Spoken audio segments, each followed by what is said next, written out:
Okay, we're at this second.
Okay, we're at this second well that's north of where my son went missing. Like I told you before, the first well site we went to where my son was last seen, we checked that. Thank God, it's clear. We cleared that one.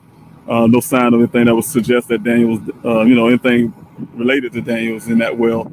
We're right here to the second well. You can see that. I have the equipment down there right now, checking out the well and trying to make sure that do this one, and then I have another one go. Actually got the cameras there. I don't know if you see that there, but we actually look camera need to go in the water, not above the water, so be able to get down in there and hit bottom and check the well itself, check the whole thing. So thank you guys for following along. I really appreciate you. We'll keep this thing going, find my son.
When the lights and camera turn off, I will be here.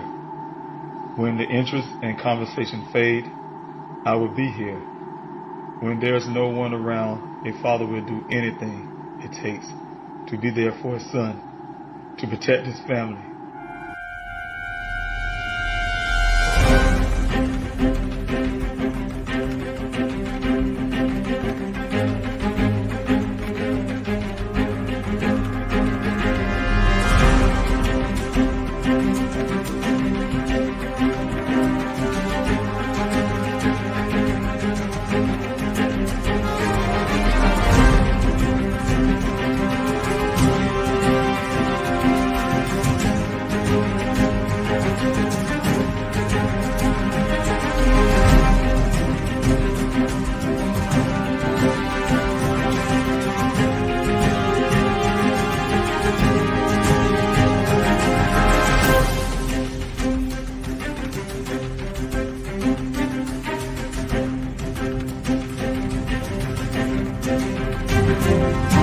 Daniel Robinson went missing 4 months ago. This is the last photo his family has of him. He's a 24-year-old geologist, last seen leaving his job site in Buckeye, Arizona. As the Gabby Petito homicide case garners national attention, another young person has been missing for nearly 3 months, and his family is desperate to find him. 24-year-old Daniel Robinson, a geologist, was last seen on the morning of June 23rd, leaving his work site in the desert of Buckeye, Arizona. David Robinson had only one thought on his mind as he drove the nearly 1,800 miles from his South Carolina home to Phoenix. I had to find my son. And I'm still searching for him. Thank you guys for coming in this evening's Q&A Primetime. Thank you so much for coming in. I'm David Robinson. I'm the father of geologist Daniel Cornelius Robinson. Just first of all, again, thank you so much for coming in. My son Daniel, a graduate of the College of Charleston, Charleston, South Carolina, came out to Arizona. He moved to Phoenix, Arizona, where he landed his first job in life. With an engineering company called Matrix New World. It's also called Matrix Southwest Groundwater. They hired him on as a field geologist, also called a hydrogeologist. What his job entails is going out to various well sites all across Arizona. His job is to check the viability of those wells. In the state of Arizona, they must have wells for communities. Groundwater is a desert state, and those groundwaters have to produce at least 100 years of water by law. My son's job, a scientist, is to help determine that, if that indeed is the case. So if Daniel, for instance, was to find a well that does not, groundwater that does not produce that amount of water for a year, then, for instance, a development would not be able to be built. And that would be some dangers also for the existing residents that's in that area. So again, his job is very important. On June the 23rd, he was doing just that. They had 2 well sites that he had to was assigned to. Those 2 well sites are connected. Those groundwaters are connected, and his job is to determine if those wells indeed, to help determine those wells indeed are producing at least 100 years of water. And so, of course, he went to the first well site according to his job. I don't know what that whole job entailed, outside of the fact that Daniel took some pictures of the logs from equipment, from machinery at that well site. Then he should have been proceeding to the second well site. But according to the only person who said he's seen Daniel last, is a guy from a company called Weber, who was waiting for Daniel at the second well site off of Sun Valley Parkway and Cactus Road, West Cactus Road, out into the Sonoran Desert. He said that he met with my son on the shoulder of Sun Valley Parkway. They had a brief conversation, and my son followed him into that desert. They went 1 mile west, 2 miles north, until they reached to the well site. According to him, it's at 9:00 a.m.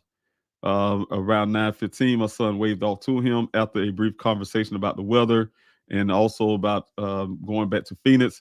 My son waved off to him at 9:15 and drove off to never be seen again. Tonight, I want to talk about just pretty much that part of this whole narrative for what happened. You know, I always had little issues with that whole story from this guy Ken from the well site. You guys, I said that this morning. I had someone who requested to talk about the well, and for me to show you tonight, which I will, the video of what I saw in the well, and versus what the Buckeye Police Department has so-called pulled out the well after almost a year, or almost 2 years since my son was missing. They finally decided to search this well the correct way by using a submersible camera like I did, but also to retrieve these items that was in the well. Now, according to their Facebook page, they did not show those items the way they kind of portrayed in a different way. It was just nothing like little bolts and whatever, rocks and things at the bottom of the well. That's all that we recovered. And I'm going to show you guys tonight that wasn't all that was in the well, and that's not all they recovered. In fact, uh, from our assessment of the well, when I went in that same very well almost a year before, um, we found something that appeared to be a human skull at the bottom of the well. We have yet to get any reporting of what that would have been. Outside of the fact they say they just didn't find anything, they didn't report what was at the bottom well. What was this shape type, dome type shape uh, item down at the bottom of that well. So I will show you all those things tonight. I'll show you that all those items tonight, as well as I want to what I talked about this morning. Show you a video that I did when I actually. There's multiple videos. There's only one of multiple times that I went through the story of Ken is the guy's name from Weber. Try to show you guys that the reasons why I don't believe the story, to show you where his story will lead you when you follow his story. So I may be kind of skipping around on the video, you guys, and I may, so I can kind of narrate a little bit. I didn't have the time to put this video on something like Canva and add some, some little stuff there to kind of point out some stuff to you guys. So I will have to be stopping the video and then make some talks about it and explain some of the video and explain some ways, like even with the well site, to kind of explain things based on when I did the video and versus now what I know now. For instance, the well site, I'm using an example. You hear me on the video that you just heard earlier before the Q&A that I played when I was saying, hey, we're coming out to this well, the second well site where Daniel was seen last. That's where, before I knew and went through the whole investigation, to know that the second well site, that indeed where the one I'm going to show you tonight, is the well site that Daniel was last working at. So based on the story that Ken gave law enforcement and also gave to me. So based on that, it would be the second well site that's north, the one I'm going to show you tonight, the one with all the stuff in, all the debris in it, and all this kind of things. And also, you may hear me reference on the first video I'm about to show you, the well site with the big red orange tank that's sitting out there on the ground. That's when I used to think that was the correct well site. And so I'm just telling you guys that up front. You hear the video, say, hey, this is the well site that Daniel was missing from, and talk about the brush around that well site. That is not the well site that Daniel went missing from. That's the one they led me to believe the entire time. And I had my searches based on that at the beginning. But we did cover those areas somewhat of that second well site. And that was we did more. That's the reason why I had that area searched really well on the 25th of February that we just had, the search that we just had. That's why you guys, if you was out there on the search, we did that line search going. I said, hey, it was going towards the well, and as well as had people hiking out in the Wagner Wash, parallel with that well, because I need to get that area because it wasn't really focused on, because we was misled to believe that the first well site was indeed the right well site at the time. So here we go. Without talking further, I just want to get into this so I can show you these things. And then on the back end, we'll go to the comment section and answer your questions, guys. You already know how to do it. If you have any questions, put the question mark there before your question, a capital letter Q, the word question, capital letter Q, or question marks. Just let me know that you are asking a question. I'll get to those questions. But I'm going ahead and start this video now so you guys can see where we're at. All right. Okay, this is Dave Robinson. I'm getting ready to do a run through of everything that was told to me about my son when he went missing. Walkway here. This is the road. One time ago, this road was called the Road to Nowhere. You probably could tell why. Other than they put a community down on both ends. But this is the gate right here. This is where we have our searches. I have that sign there. I'm going to take that down once I'm done here today. This is where we come in. That's the Cactus Road sign there on the road there. We use that as a landmark, but actually we come in this gate here. So this is the gate here. But anyway, my son came here, supposedly. This is a story. The gentleman here, the only guy that seen my son last at the well site, he met him here at this gate. Story was, the gentleman came from that road there, met my son right here where this truck, this U-Haul truck is. Met him out here on the road. And like I said, we had a little conversation, but I was told from that point, my son got back in his vehicle, his Jeep Renegade. See if I can do this right. He followed the guy down into the well site, and this is how we do it. Oh, I dropped the phone. This is how we do it. It's gonna be a long video. Taking my ride down here, but I'm gonna try to drive fast as I can. Not too fast. It's loose. You know, we do a lot of travel through here, so the dirt is really dry and loose. But I can tell you, you can see right here, you probably can't see it from the camera screen, but there's a lot of tracks here. There's tracks that we did. A lot of people do come down here now, especially we do our searches and things like that. So y'all's gonna have tracks, right? We didn't come down this far today because we stopped about here because we did our we stopped at the gate where we had our meet up at, and then we went back on the main road and went up north to do our line searches. So we definitely went down here, but you can see all these tracks on the ground right here. These tracks been here for years. I mean, not years, for months. I'll take that back. I want to say years. They've been here for months. You can even see the ones right there on the shoulder, right? You can mind you, these tracks didn't happen. They always here. You can see, if you look real good, you can see a track leading off over there. These tracks been here for months. Every time I come down here, you're always gonna see tracks on this road, right? Whether it rain or whether it don't rain. You're always gonna have these tracks on the road. So you know where I'm going to. I can't tell you over here to the right here, it's a new well site they put in. All that wasn't there. They just really starting this new well site there. They already had put one previously. It's another one very closely out there now working, but they did one closer to here. I'll come up to it shortly. But this is the road. You drive. What I'm doing is going west right now. I wanted to say something real quick, you guys. I will be doing this periodically, you know, pausing.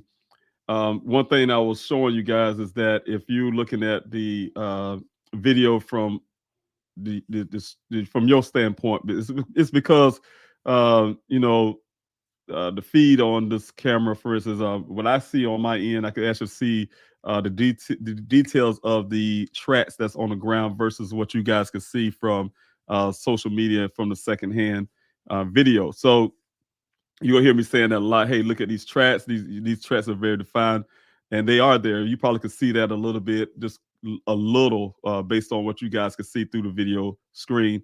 But like I said, you won't be able to see those details that I'm talking about, but they are there. There's rows and rows of tire tracks, and like I was saying at the beginning, is that I did not, we did not have a search in that area just then. That day, we kind of stayed towards the gate because we're doing a different area that day of the search. And those tracks that you saw is that you can see, if you could see them very detailed as I can, those were created a week prior. For instance, we were traveling down that way. There was rain in between those days as well. The monsoon season was in high gear, and so you know, you have those rainy days where it does rain. So nothing. So what I was really trying to point out so far is to say that tracks is not easily washed away in the desert, right? And so you'll see many tracks versus what Ken was saying. Hey, he knew it was Daniel's track because all the other tracks was washed away, and his tracks, I guess, from the rain made it more defined or something out other. And you know, that's not the way that looks when you out there, because it's not mud, it's rain. I mean, it's desert dirt, but it's not the type of dirt like mud you riding through it when it's wet. This could be all over your vehicle or something like that. So different type terrain. I have been in there when it's wet and things like that, and I have never been able to distinguish one track from the other. So I just kind of pointing those things out, what I've observed from my time being out in the desert versus what he is saying, and how those things did not make sense to me based on all the tracks that we see that was there for months. When I say months, there are some of the tracks that we go to, some trails that we created in the past. If you go back into those areas, you'll still see those tracks there. I still see the tracks there where been there on the 25th for the search, and the tracks where they pulled Daniel's vehicles out from the law enforcement is still there on the ground. So and you can still see the tracks that where the vehicle went into that ravine. For instance, it didn't get washed away, and that was almost 2 years ago. So so that's the kind of points I'm making to you guys. So you'll see me saying things like that in this video. All right. Down this road here. All right, into the desert. We're going farther and farther into the desert.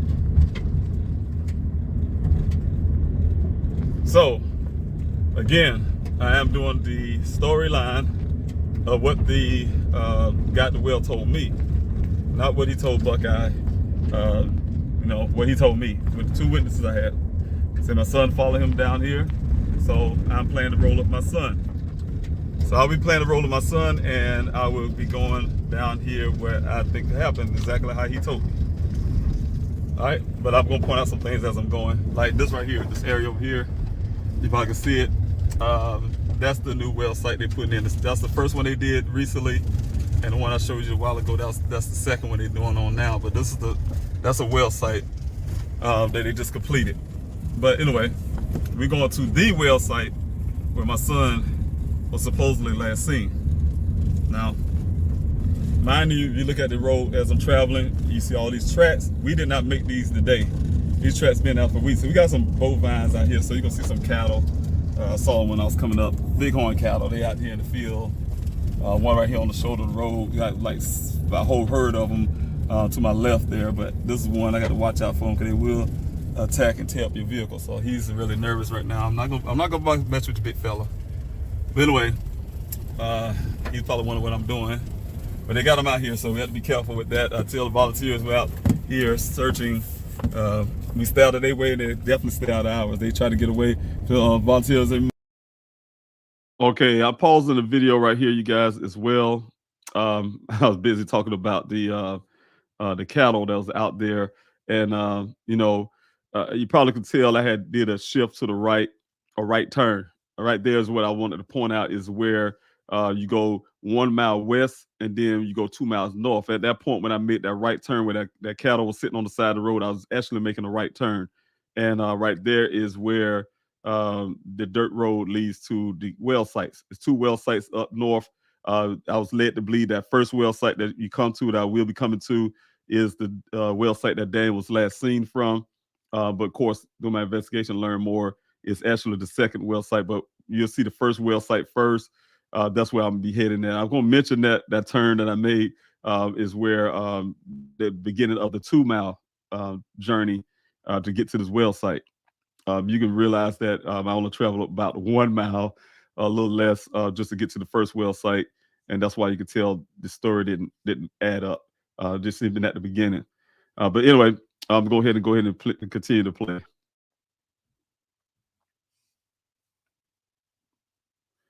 Myself, I haven't seen none in a while. But anyway, what I did is turn left. What I meant to say, I just turned off to the right. I turned off to the right, and this is that was a mile down, and I just turned to the right. I kind of missed where that cattle was sitting on that corner. I just turned to the right, and now I'm going up towards this north, up towards the well site, right? And it's supposed to be 2 miles from that point up here. Now, should have looked at the mileage right here. This is the mileage I got here, where I'm at now. And then I'm gonna put the mileage down when I get to this well site. See if that's 2 miles, right? So it's a little ways up. It's up and down, so you can see this camera bounce. all over the place. I'm trying to do my best. Okay, another thing I'm gonna point out to you guys as well is Ken said that he stayed left to the tracks, and that'll be on the way back. You know what I'm saying? He's supposedly been following Daniel tracks out. You probably could look real easy and see that the way the terrain is, it's impossible to stay left of the track, or you'd be riding across all that greenery, right? So that's already was a red flag for me when he was saying that. Once I got into that desert and really understood his story, when he first told me, of course, I believed the story at the beginning. I mean, he's the only one to tell me this all the stuff, and I was letting law enforcement know that, hey, he's staying left track. Only thing that was suspicious during the time he was telling me the stories when he said he noticed he know the law enforcement was gonna come looking and this thing will go national. But he said that part, that's the only thing that was a red flag to me, and I did tell law enforcement about that. But as time progressed, you know, I was able to point that out as well, that it's impossible to stay left of tracks. I think I lost. Look, I got a pause in the feed, you guys. If I do, I apologize. I see is that it's pausing really bad. I don't know if it's my bandwidth again. Yes, having some issues right there. So see if I can get it going. I'm gonna go ahead and play the video, and hopefully they'll keep things going.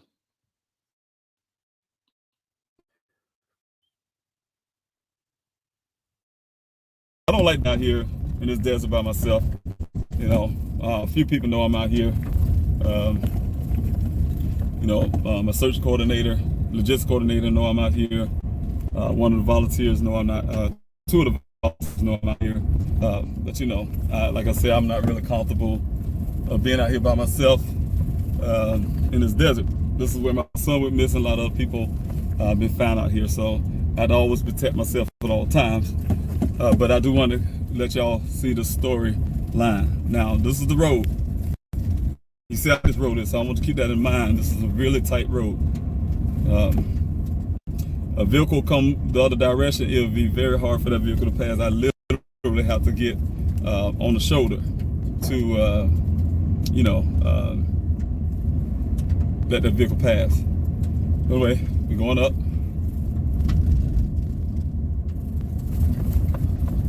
All right. We're almost there. I see the little tank that they use. That tank, mind you, the tank wasn't there. All the stuff wasn't this big. This clearing that I'm driving up now, it wasn't this wide because, you know, we traveled it so much in the past. Of course, the dirt, the road get more defined, and, you know, the vegetation's not there, you know, all that kind of stuff. So, so anyway, this is the tunnel. When I get to this point, this is where it stops. I'm gonna look at the mileage now, so I can look back at it later. And then when you do it, it's turn left. Then you have to turn left, right? To get to this well site. So now we turn it left.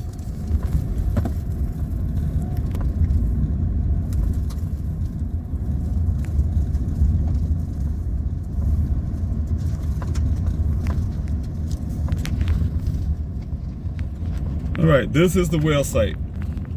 Right now, only problem is all this right here, this clearing, it wasn't like this. All this brush like you see on the side, that was real close to the well site. But this is the well, right? They just say my son was last seen that. They didn't have this tank here, the tank wasn't there. And that's why they cleared this area, because they was bringing this tank in, because they pull water out this well now. That's why they got this machine on. But anyway, this is the tank. But he said my son was here at this well site, and his story is that they had a brief conversation at this well site, roughly 10 minutes. My son was staring off into the desert. Now you see all this brush, and I'm gonna tell you, now, like I told you, all the stuff that you see right there, all this clearing wasn't here. It was really close to this well site. They just cleared this area. But if you look at this in the summertime, it's green, and he said he was staring off into the desert. Where he was staring off to? Bushes? Why would I be just staring off looking at the bushes or whatever? So I don't know. Okay, let's go with that. Then he said my son drove off from this well site, waved and drove off. Now he's still at the well site, so he can see my son driving off until he gets uphill this road where we're about to turn. Once we turn, he don't see my son no more, because you can see how this terrain made. So all he can see is my son traveling up here, right? But what I was gonna say to you before I start, let's say my son went ahead and left and he couldn't see him till he got to the turn up here to this turn. But he said after a while he would go search for my son. Now you see this ground right here, how wide it is. Of course, now he said he stayed left of the tracks. Let's pretend that all these tracks you see on the ground is not there. And I need to get out the car so you can see how many tracks that is. Because there's a lot of cars. And these tracks are from the many times that people like myself and volunteers came out here for months. These tracks are still here even after the rains that we had here. So he had to literally, see all these tracks, none of them been washed away. This is not coming from the U-Haul truck that I just drove. These are tracks that come from months of driving down this terrain, right? And I'm gonna continue to do that also off and on. Let's see here. Anyway, now we get to this T-junction here. Now this is a different T-junction. This T-junction is where you can go up here north, and you can go to another well site, right? And that's the north well site. But I'm gonna go right back. He said my son must have left this area. He didn't say he went up this way. He said he went back to the T-junction and he went right. So if he was talking about this T-junction, he go right. This is that direction Daniel's supposed to go, right? To get to the other T-junction, right? So the well site is back there. We just turn the corner. You can still see the tank over there. All right. Now, mind you, he said I stayed left of his tracks. Now look at this, how this track's made.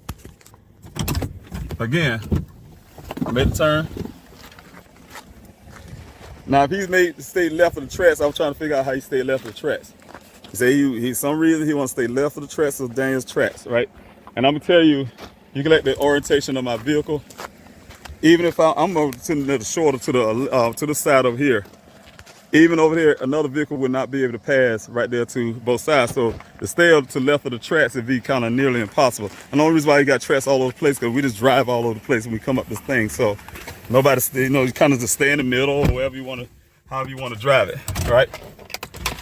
So, again, he drove down. He said, hey, I followed his son. And I stayed left of the tracks. I don't know how he did. He said I stayed left because I didn't want to disturb the tracks, and because if I didn't want to disturb the tracks because I know the police will come looking, and this thing is gonna turn big. It's gonna go national, right? So he stayed left of the tracks. I'm trying to do the best I can to stay left of the tracks, right? Really meaning that I'm really covering some of that other track on the other side because it's like I said, it's not wide enough to go all the way over to try to.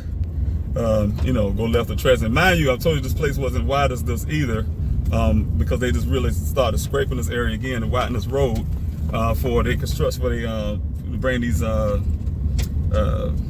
new wells in. So it wasn't as wide either. They really just did some digging to try to widen it up a little bit more. But it wasn't like this either. So it's even tighter, it's even narrower back then, last summer. But let's say he said all of this, kept going. By the way, oh no, I already passed it. But he kept going, stayed left of the tracks because he didn't want to disturb him. Now that means all those other tracks that you see on the ground, it was gone. That's how you knew it was Daniel. So he claiming, all right? So,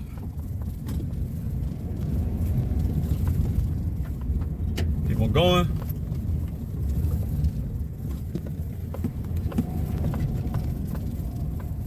Oh, let me back up real quick.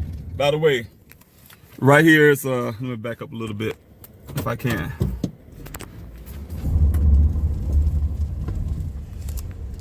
Where that little, I don't know if you can see that little, let's see if I can zoom in. Yeah, little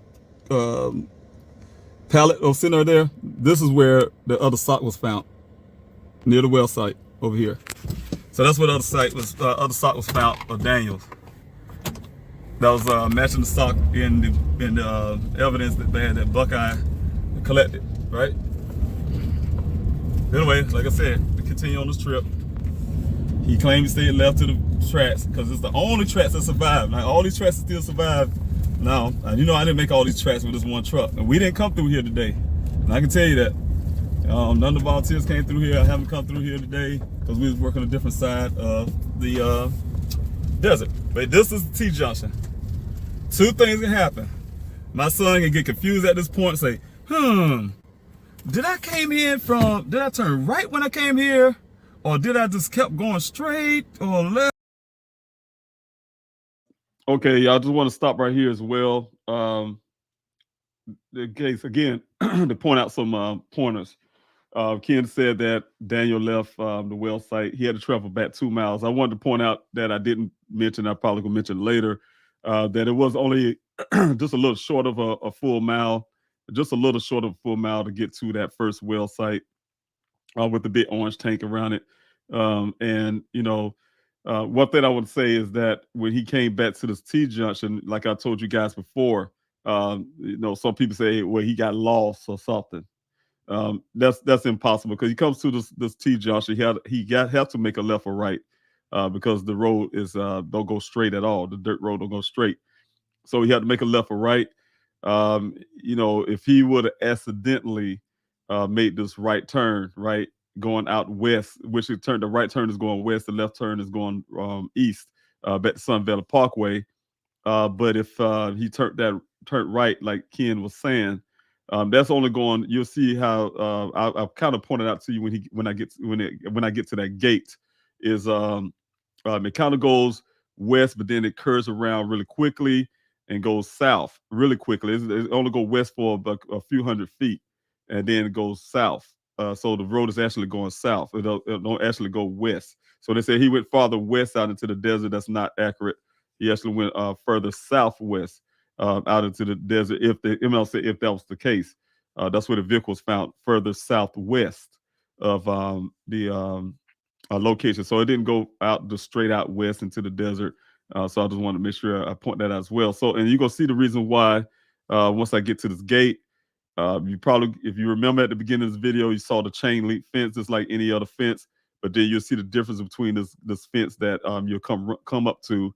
It has some wood structures on the side and it's fencing in the middle. So he would have definitely knew that he was at the wrong gate and he made the wrong turn from that point. Just even by that. So that would have been impossible for someone to say, oh, they just got lost based on that scenario. All right, so I'm going to continue to play this, and thank you guys. Left or what? He couldn't go left because there's nothing there to go left, right? So in his mind, he had to wonder if he had to go, when he came down here from this direction, did he come down here and did he turn left or right at this point? Because, you know, nah, he couldn't. He didn't come from this direction because he didn't make a left turn, you know? He would have known he made a right turn to get in here. But anyway, let's say he got confused and say, hey, he knew he had to make a right turn to get in here. So let's say he make a right turn out of here because he got confused or something. That means that he had to get confused and say, well, I don't remember this, but maybe I did go down this hard dip that I had to slow down because this dip been here forever. This dip will tear your vehicle up. You'll have you bounce all over the place. So he had to purposely go down here. Mind you, now this is wider, so it's a lot plausible for him to stay left until tracks. But there's many tracks down here. Like I said, okay, let me go back to this again. Get out this vehicle. He's staying left of the tracks. Again, we had rain. We had rain since Daniel been missing. Since the last time I had my searches out in this area. There are tracks here from who knows how long. I don't know if we can really see it with the camera angle, but it's a lot of tracks out here. There's tracks that just have not washed away, so it's impossible to even kind of hardly even see these tracks, first of all, but to be able to follow them is another thing. So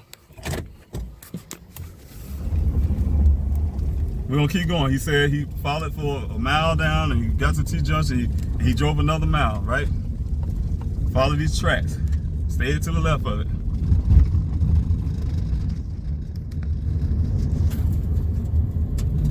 There's some more people out here in this desert. I've seen them on their little razors and things, so kind of watching out who's who and who's out here and things like that. So anyway, he said he drove for like a mile or so. So I get it. Get down, try to get a mile in.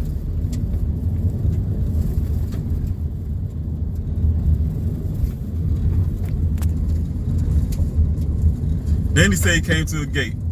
He said he went through this gate, he unlocked this gate, he went through it. This is the gate that I can think of you talking about.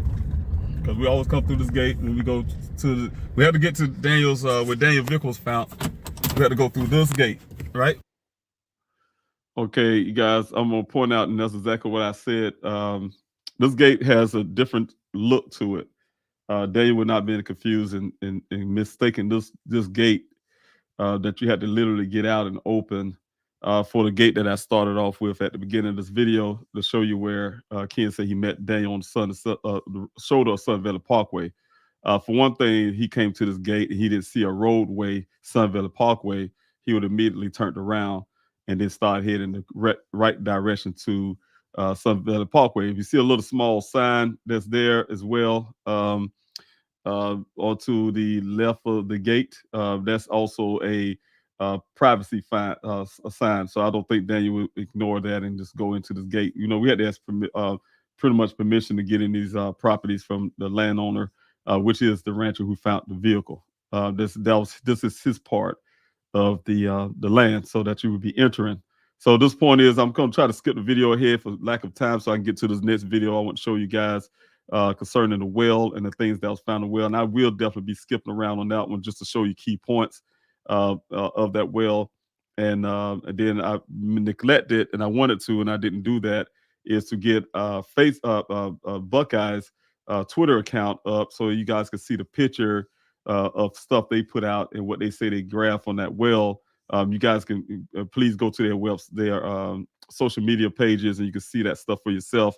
And you'll see the things based on what they're showing you guys, and based on what I'm showing you guys, you can see what I'm talking about just by that.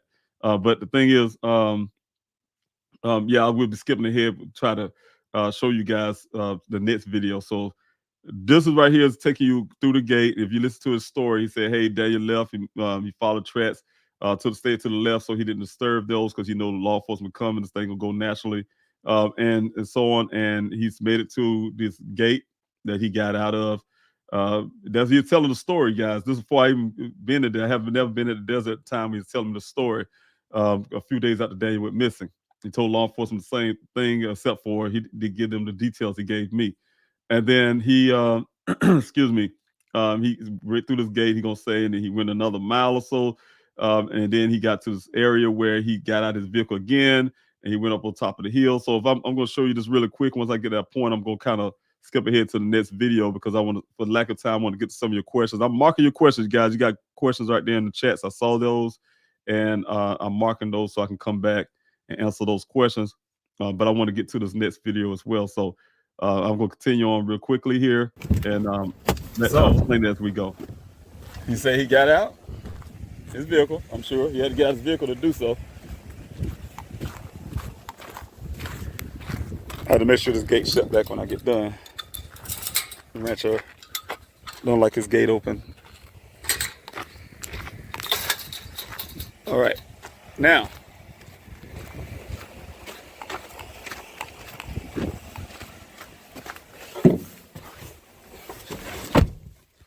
Okay, continue on. Went through the gate. Well, I probably have to shut this gate behind me because the cattle is running around. So bear with me, people. Try to make this quick as possible.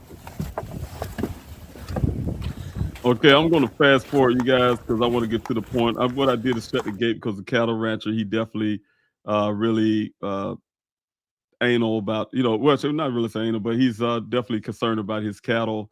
From one, I guess, owner, their cattle getting kind of mixed in or whatever. But the point is, one ranch to the next. But I've been pointing out some of these tracks you probably can see on the ground, on the ground here. I'm trying to point out the fact that these tracks are still here. For instance, you probably see this little spot right here when I'm stopping. That's tracks, and those tracks are very defined. And this is after the rain, right? So what I'm trying to tell you guys, tracks is not easily washed away. Matter of fact, when they get wet, it'll be looking more defined because they're wet. So it may even look even more fresher. But he said he traveled and he came to this open area. So he said, hey, he came to the area, he got out of his vehicle, and I'm looking at this big open area. So if I follow the story exactly what he told me, you guys, I'm doing exactly how Ken told me that what he did, just following what he's telling me. And then when you get to this point, I'll stop here. I'm saying we'll try to get to this point here.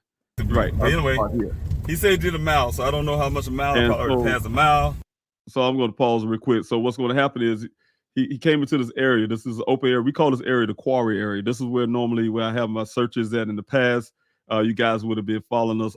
That gate that you guys I just went through. Normally my searches, once the vehicle showed up, it has always been going through that gate, that very gate, to get in this that area right here, because this is the area where James' vehicle was found. Right, it's on the other side of this hill. I'll point it out to you in a minute.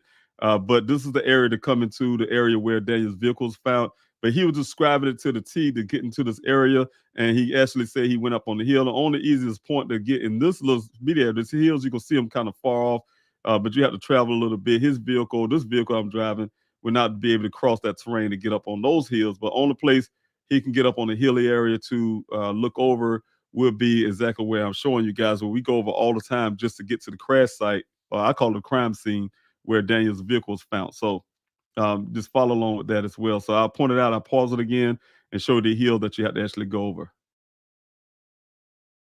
So, unless he was talking about getting up on these hills here, all around here is the hill, right? Oh, this hill on this side here, I'm not sure, but only thing I can assume is to get to this mile is to get about this far, about where I'm at now. Because he said he got out of his vehicle and he walked up on the hill to see if he could see Daniel from afar. So I don't know. There's a lot of hills over there too. I don't know if he because you can't get over there with his vehicle. So I don't know if he walked through all that brush to get over there on the hills. But the only plausible place I can think of is because of the way this areas where you can actually drive. We drive up those. If you got a 4x4 vehicle, you can actually drive up this hill. Because this hill right here leads you right to Daniel's vehicle. You can't do it with his truck, and I ain't gonna try it because I tried before and got come right back down that hill. So this is two. Okay, I'm pausing again, you guys. Yes, right here, straight ahead. I'm put make it a lot bigger so you guys can see that. But right straight ahead, right on point, you probably can see some of the terrain kind of smooth out in that area. We drive up that area all the time, so that's why it's smooth out, first of all. But that right over that hill is where the crime scene is at, you guys. That's where the crime scene is. That's where the vehicle was found. But it's a little far, not exactly as soon as you get up on top of there, you have to still go a little short distance to get there, but it's right over that hill. That's the area where you would find where Daniel, the crash site, or I call it the crime scene, to where Daniel vehicles was placed there. According to my investigator, it's a stage event. It was pulled out there and dropped into that ravine. All right, so that's the area right there. So I just wanted to point that out to you guys. But I can't go up that hill. But I would walk up there and show you the crash site again. But the crash site is right over that hill. I'm trying to turn the vehicle around because I don't like the position I'm in case I need to get out of here in a hurry. But you have to go up this hill up here to get to Dane's vehicle. So I could see him get up on this hill and looking out in this area to try to see if he can see Dane's vehicle. But then he said he painted some rocks with red paint. But I can't tell you again. Let me get out this vehicle.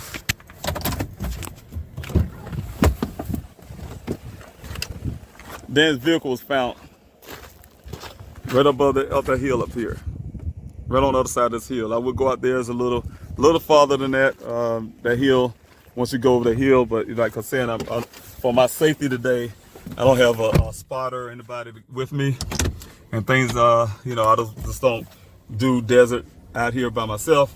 So I walked out there before and I did a live out there by myself. But today I just don't have that energy and that thrill to go out there and go out into that site by myself today. So just wanted to show y'all that.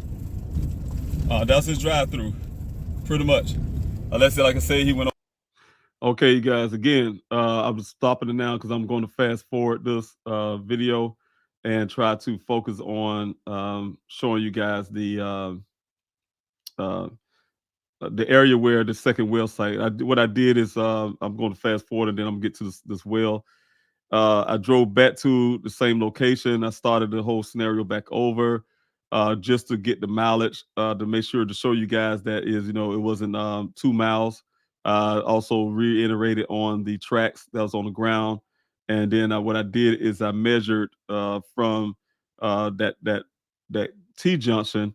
I just measured to that from that point all the way up to the second well site and show you that that was actually the 2-mile mark based on the odometer.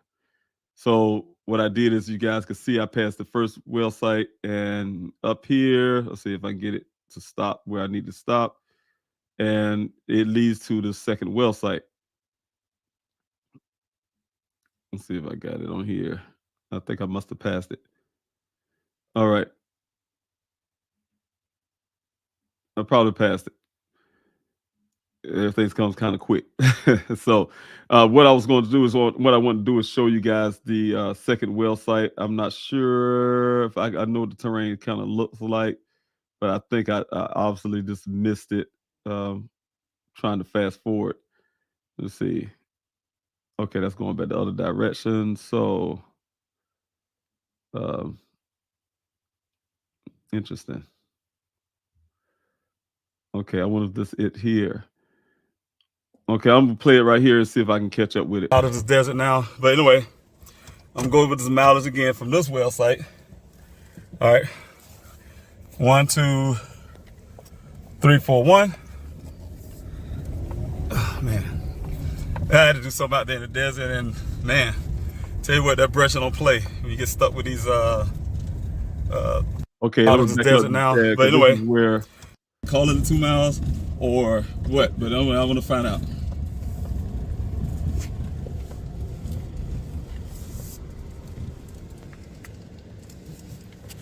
All right, but anyway, all right, let's see if I can pause this real quick.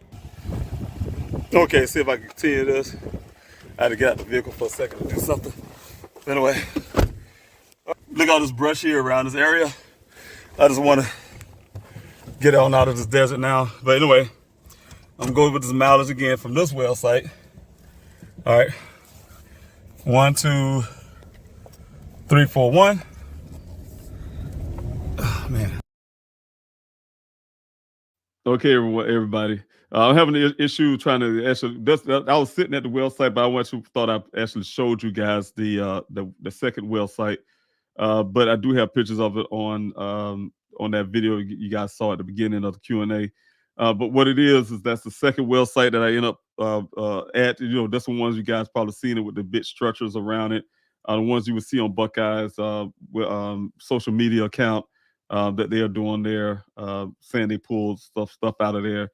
That's also the pictures that I'm using as well. I did get copies of it. I just didn't put it up here of the equipment.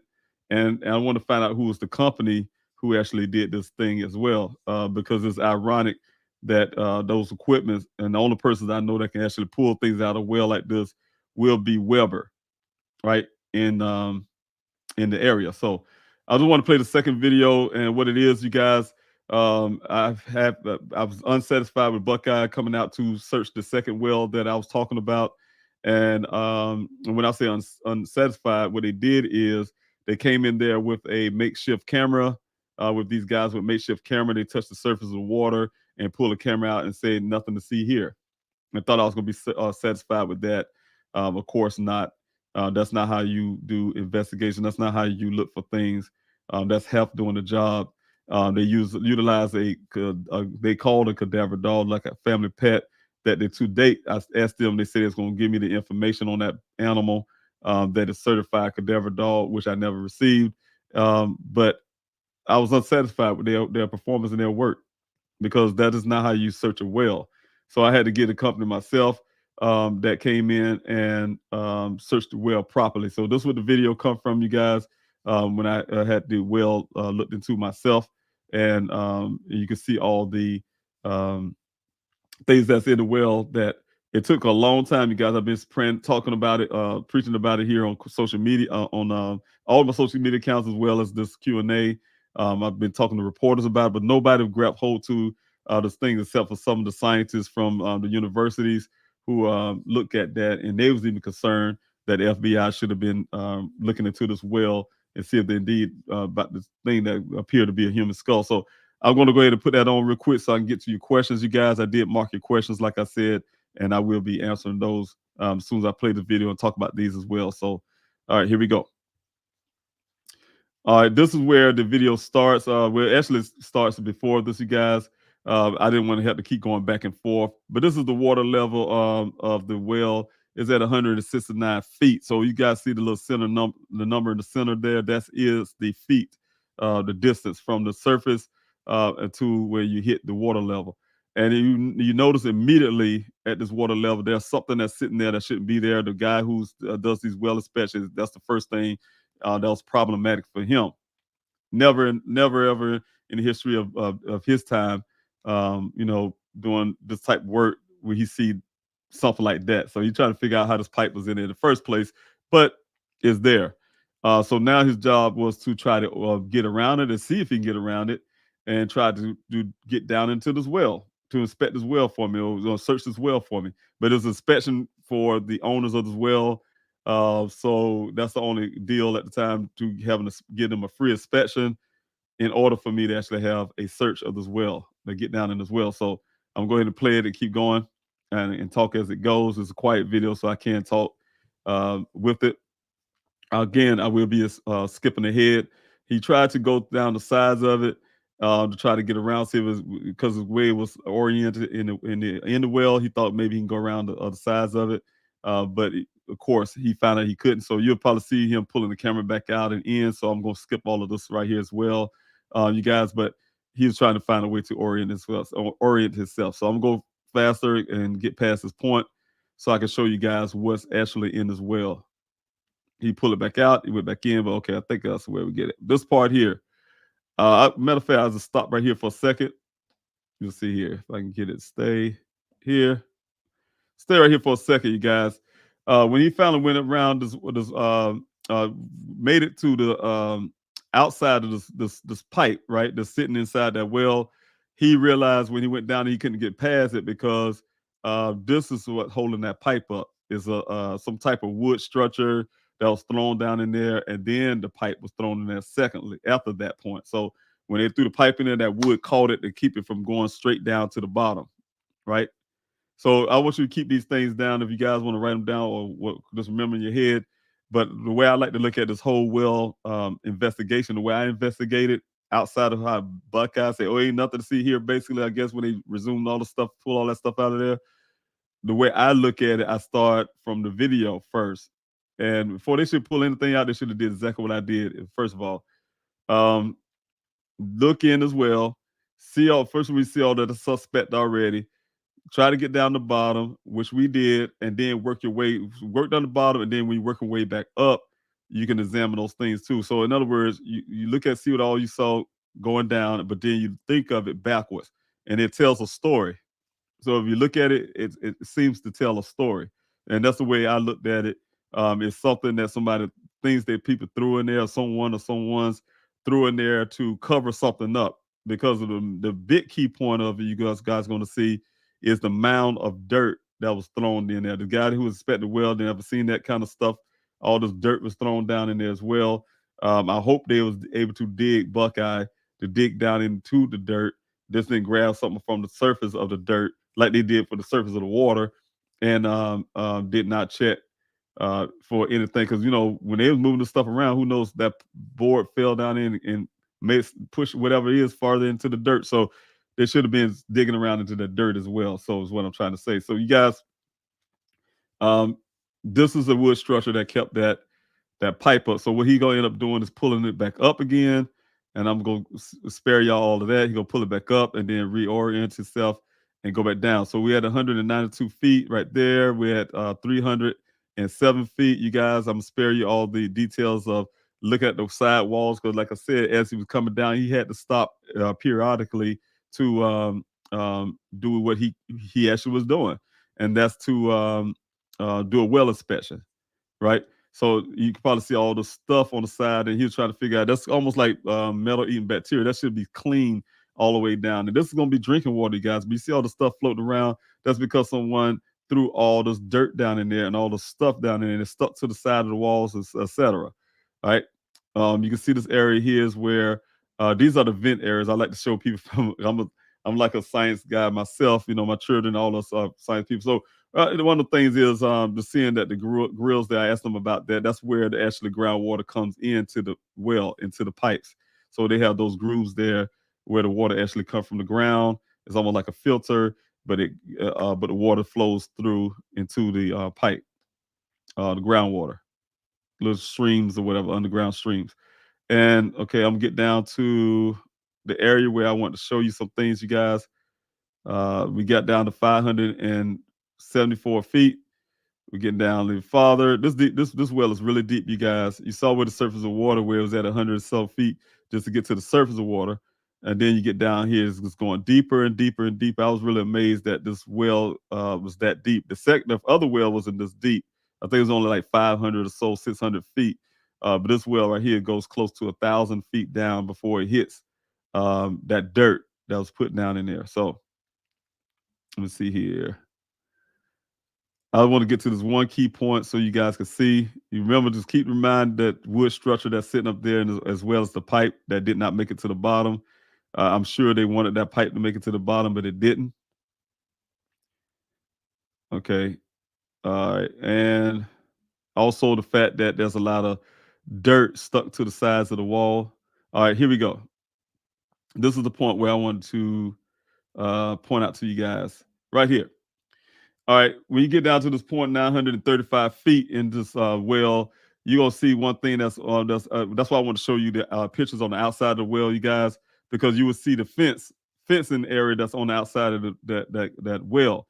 The fencing material, you see with this pole right here that you see right here on the bottom of the screen where it came from, because it comes from the ground level. They have a whole pile of them that's kind of sitting out there. So they threw that down in there and had some cement on the end of it or something, but they put that in there for a reason. I mean, think about this, guys. I'm assuming, my opinion, the way Buckeye came off is that we just think somebody just threw some stuff in there. Somebody just threw some stuff in there, but they have to take one question in their own brain to say why they threw the stuff in there. I'm a why person. I want to know why. I'm a detail person. One thing you learn in the military as well, they say pay attention to details. And you always pay attention to details. You learn that in basic training. And I'm sure if they got some type of training from police department, police academy, whatever, that's some of the basics a person should learn about anything when you're dealing with certain things in life, security or so. You pay attention to details. That's why we pay attention to people's hands in the military and things, their body language and stuff like that. So you pay attention to details. But you see the pole here, you guys. That is the pole, one of the fencing poles that's on the surface of the ground level of the well, right? All around there. You go around there, you can see the stuff. But you see all the particles flying around as well. That's the dirt. It's so much dirt was dumped down in there. It was on the sides of the walls. As you see, we're going to start going down this pole, this fence pole. And I'm pausing again because I'm going to say this before I get there. You guys, if you imagine in your head, if you think about a chain link fence, and you know the parts that go straight across, and they always have this one part where the other pole had the hooks into it, where it's going to be turned kind of sideways. So that was put in there before they dumped the dirt, right? All the stuff was put in there on the bottom half was put in there before they dumped the dirt. So when they dump the dirt, it's going to make this big mound. So it's almost like a shelf. You hold something. Let me see if I can get my whole screen here. But if you hold something on a level and the dirt falling down, it's going to build on top of that level before it start coming down the sides, right? And that's exactly what happened on this pole. So from a scientific, I guess, like I said, from a scientific level, a scientific mind, like I have, my children as well, Daniel as well, you'll look at things from that kind of perspective. Like, it makes common sense. God gave us CS, common sense, like I told you guys. We would like to see law enforcement do the same thing, right? And you come down and you see all the stuff. And he did do his inspection. He's still worried about how this metal eating bacteria is on there, and it's come from all that stuff been thrown in there. But this is the piping right here, you guys. He's gonna get a closer view of it because I was talking on the ground level about this. He was really shocked about the stuff, but he's gonna back off of it so you guys can see what I'm talking about. You can see the dirt mound actually on that level that kind of goes horizontal. You can probably see it right here as well.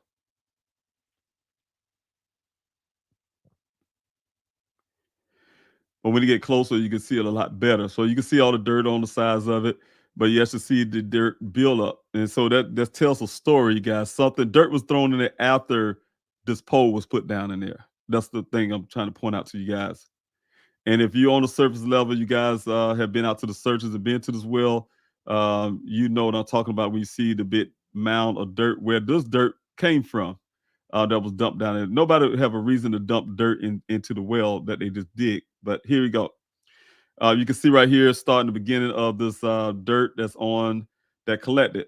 This is dirt that collected because it was thrown down. It's not a big wide surface, so it's not going to collect a whole bunch of dirt of that dirt that was thrown out, but it's going to catch enough to say, let you know, hey, dirt was thrown down. It's sticking to the horizontal side of it, and also down the side where it was resting, going down to the bottom of the well. So one of them long pipe, and this pipe right here is one of the ones, not the ones that goes in the ground, but the ones that kind of the long way that goes horizontal on top. You know what I'm saying? That holds the vertical pose, right? So that's what this one is exactly, and that's the reason why it was down in that well this way, collected that dirt on top, and that's the reason why I know that that's when I start looking for dirt.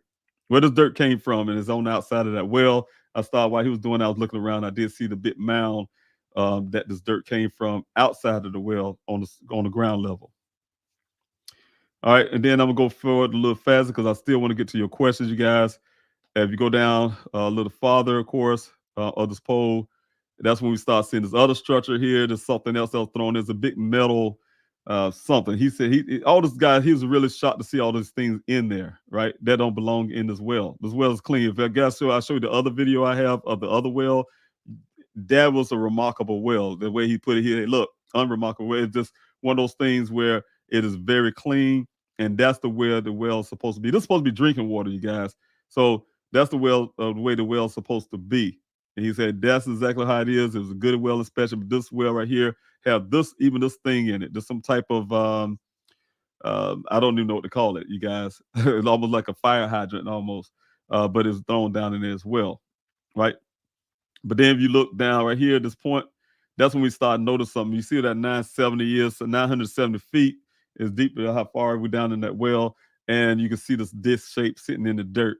With all that dirt that's down there, probably who knows how deep this dirt really goes, how much was thrown in there, but it was enough to have something that's kind of peeking through the surface of that dirt. It's white right here under that 970, you guys. That's when we start thinking, hey, wait a minute. We start looking at it really good from the ground level. But like, wait a minute, because when he's doing this, guys, we're looking at a screen, looking at a screen from his truck, and we're able to see this. And like, man, he was like, what is that? We started going around, looking around, making the cameras turn and things like that, try to get a better angle look at it. And then it appeared to be a human skull peeking out through the dirt. And it's right there at the edge of this big, massive pipe thing that was thrown down in there as well.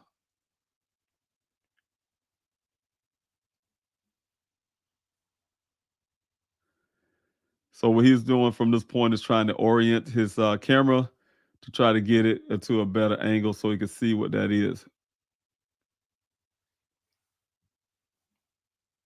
You're going to use a starlight thing, starburst or whatever you call it, to try to get a better lighting. So, but this is what we're talking about, you guys. I think someone asked me the question this morning on Q&A, and that's the reason why I wanted to talk about this, to point out the next Q&A, you guys. I'm changing the time because time going forward. Don't forget to put your clocks forward this weekend.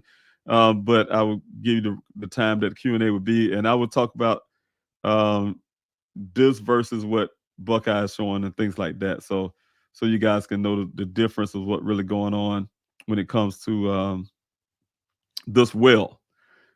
So from that point, but I do have this video. I tried to share it with many people, law enforcement as well. Don't seem too very interested, but to get those things out of there was another thing. So let me see if I think he was supposed to be showing. Let's see if I can skip it down. But yeah, he tried to get a different angle, you guys. Let me see if I can move it around to get there. Okay, this is it right here. So you guys can see here, this is a disc shape here, right? And for us, that's all we could see. I had some forensics experts to look at it. They're very concerned as well. I think the FBI should have been looking into this as well. Unfortunately, the only person that heard that call and came running, I guess when they finally did hear me keep talking about it, was Buckeye, and they did it without even mentioning it to me at all. Only way I found out about it, you guys, is first of all, I was calling him from an unrelated situation, right? And he returned my call, and I talked to him about it. When I say him, I'm talking about Detective Biffin of the Buckeye Police Department. And once we had a discussion about this one particular item, things that I had to talk to him about, discuss. Then he said, "Oh, by the way, we went to the well today and pulled Zoom the stuff, whatever, pulled things out of the well. It was nothing there, but a couple rocks and something he was telling me. So a couple rocks and things like that, some little small items. So I didn't say anything, you guys. Sometimes it's good to let people say what they got to say so you can know how what they full of or whatever. Just let them talk. So I let them talk and said all of that stuff.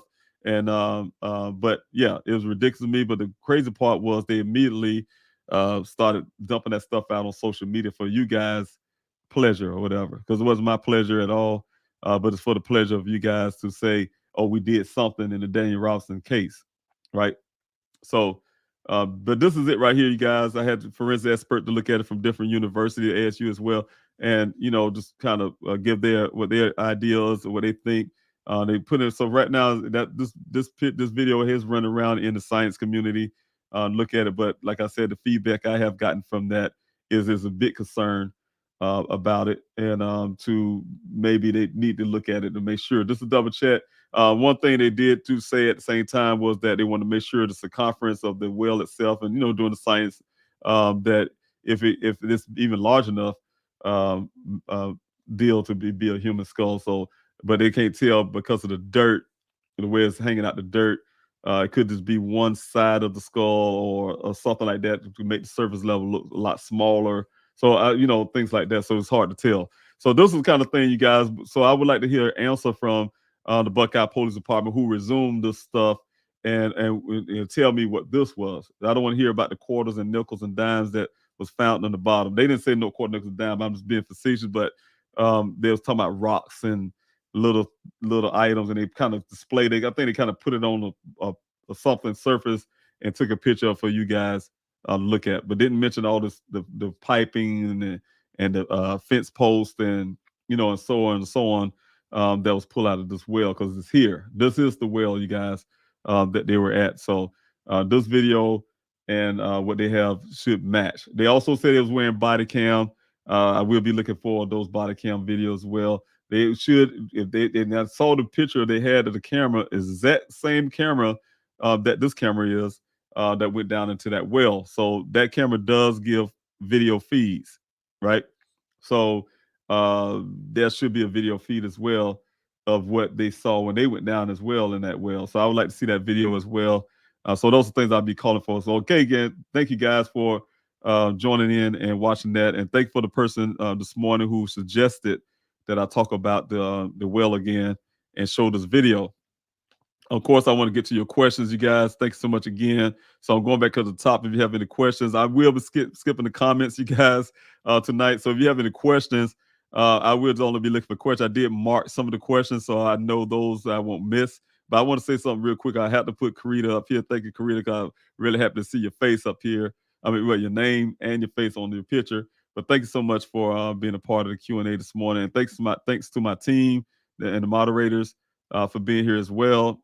Also, thanks Sophia, and I had to put this up, you guys, because she put this here, and I know, the Daniel Robinson Foundation donation page is up, you guys. If you guys want to start donating towards the Daniel Robinson Foundation, we really would truly appreciate that. The Daniel Robinson Foundation will be doing a tremendous work for the community, for people who are have missing loved ones, and also will help with the Daniel Robinson situation. My son, just because bearing my son's name, those are two separate entities.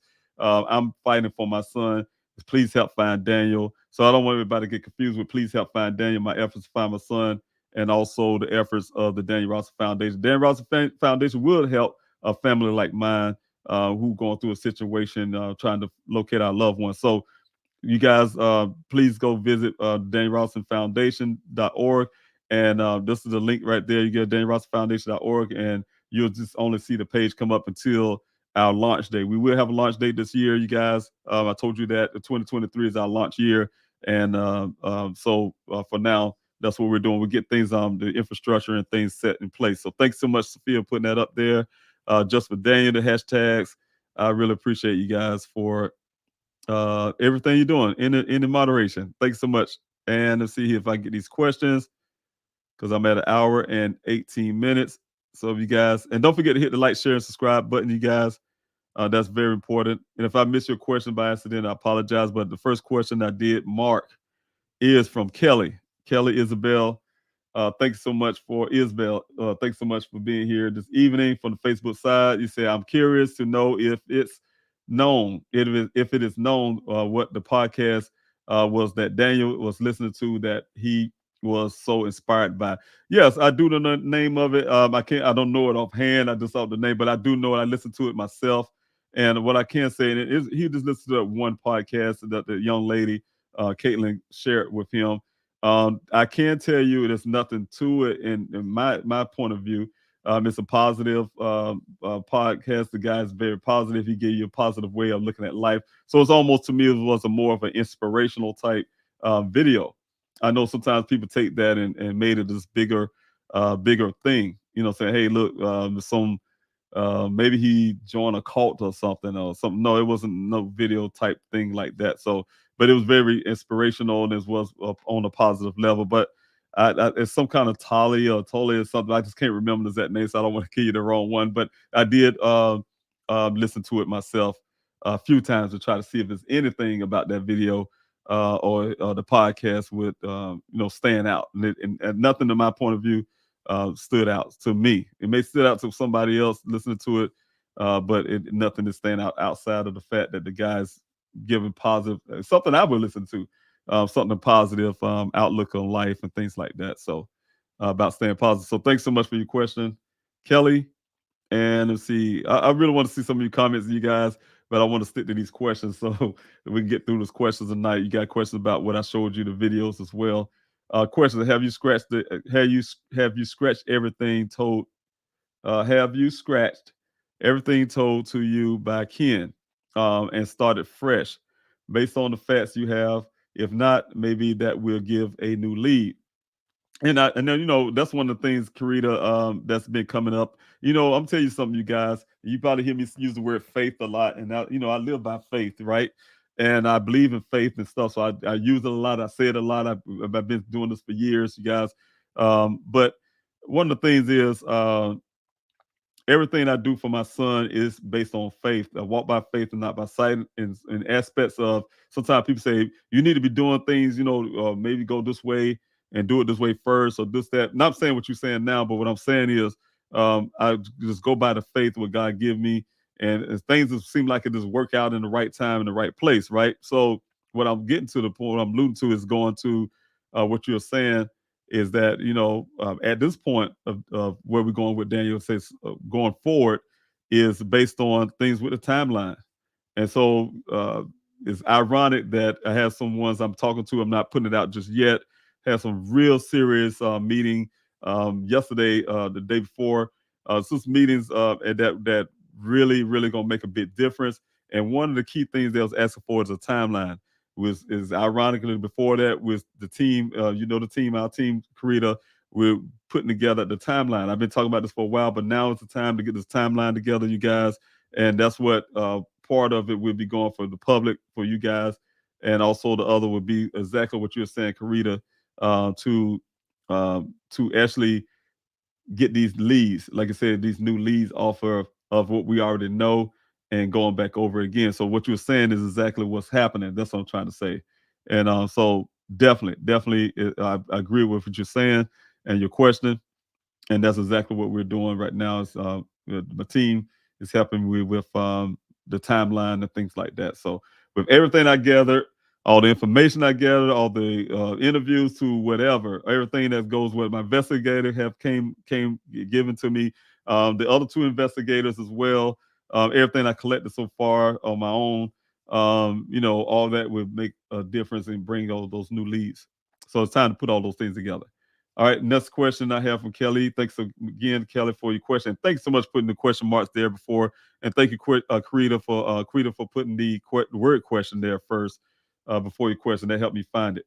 I am also curious if you were able to view the video of the person the woman said she saw at the grocery store that looked like Daniel, or was it just the police who viewed the video?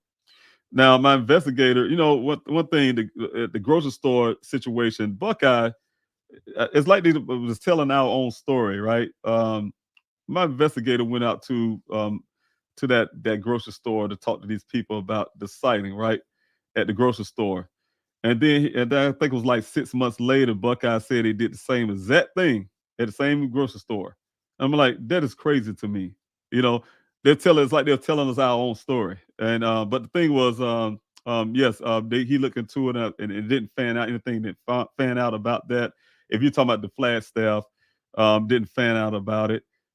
They did try to, I guess, video wise, try to get some footages of that, and they wasn't able to get a footage of a person that fits Daniel's descriptions. What I was told by my investigator. So, no, that's nothing that came out of that one. Now, what Buckeye have done, what video, if they said, oh, they got some kind of video they viewed or whatever, if they talk about the same video my investigator did, it was nothing there for the person or persons who was out there, because this person was with two other persons playing some type of who was playing some type of instrument, homeless persons, and one they thought one was Daniel. To make a long story, so but that didn't fan out, and that was early on in the when Daniel went missing after the vehicle showed up. So thanks so much, Kelly.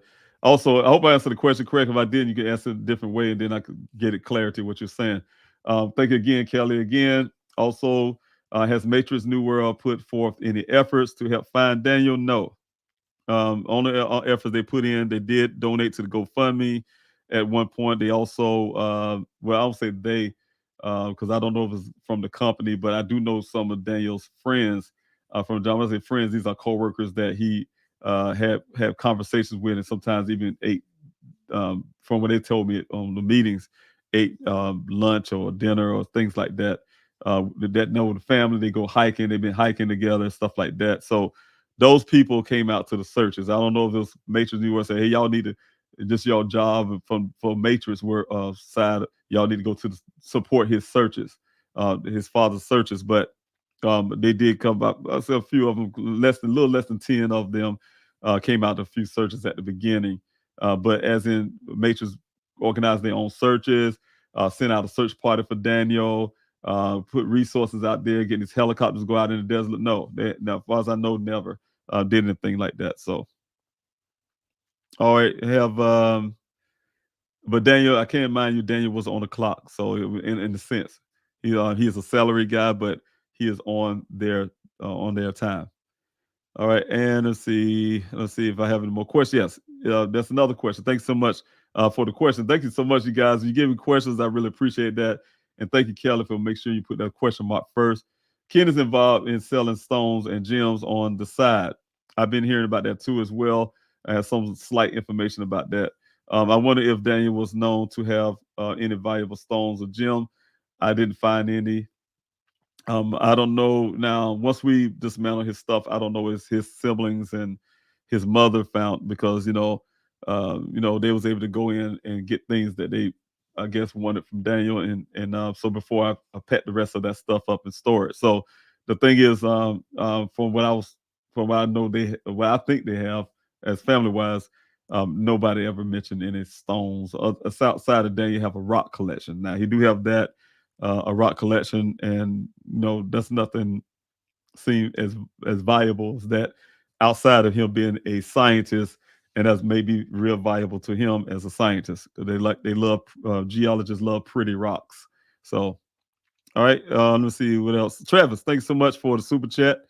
I really appreciate that. Thank you so much. God bless you for the support for this channel, for what I'm doing to help find my son.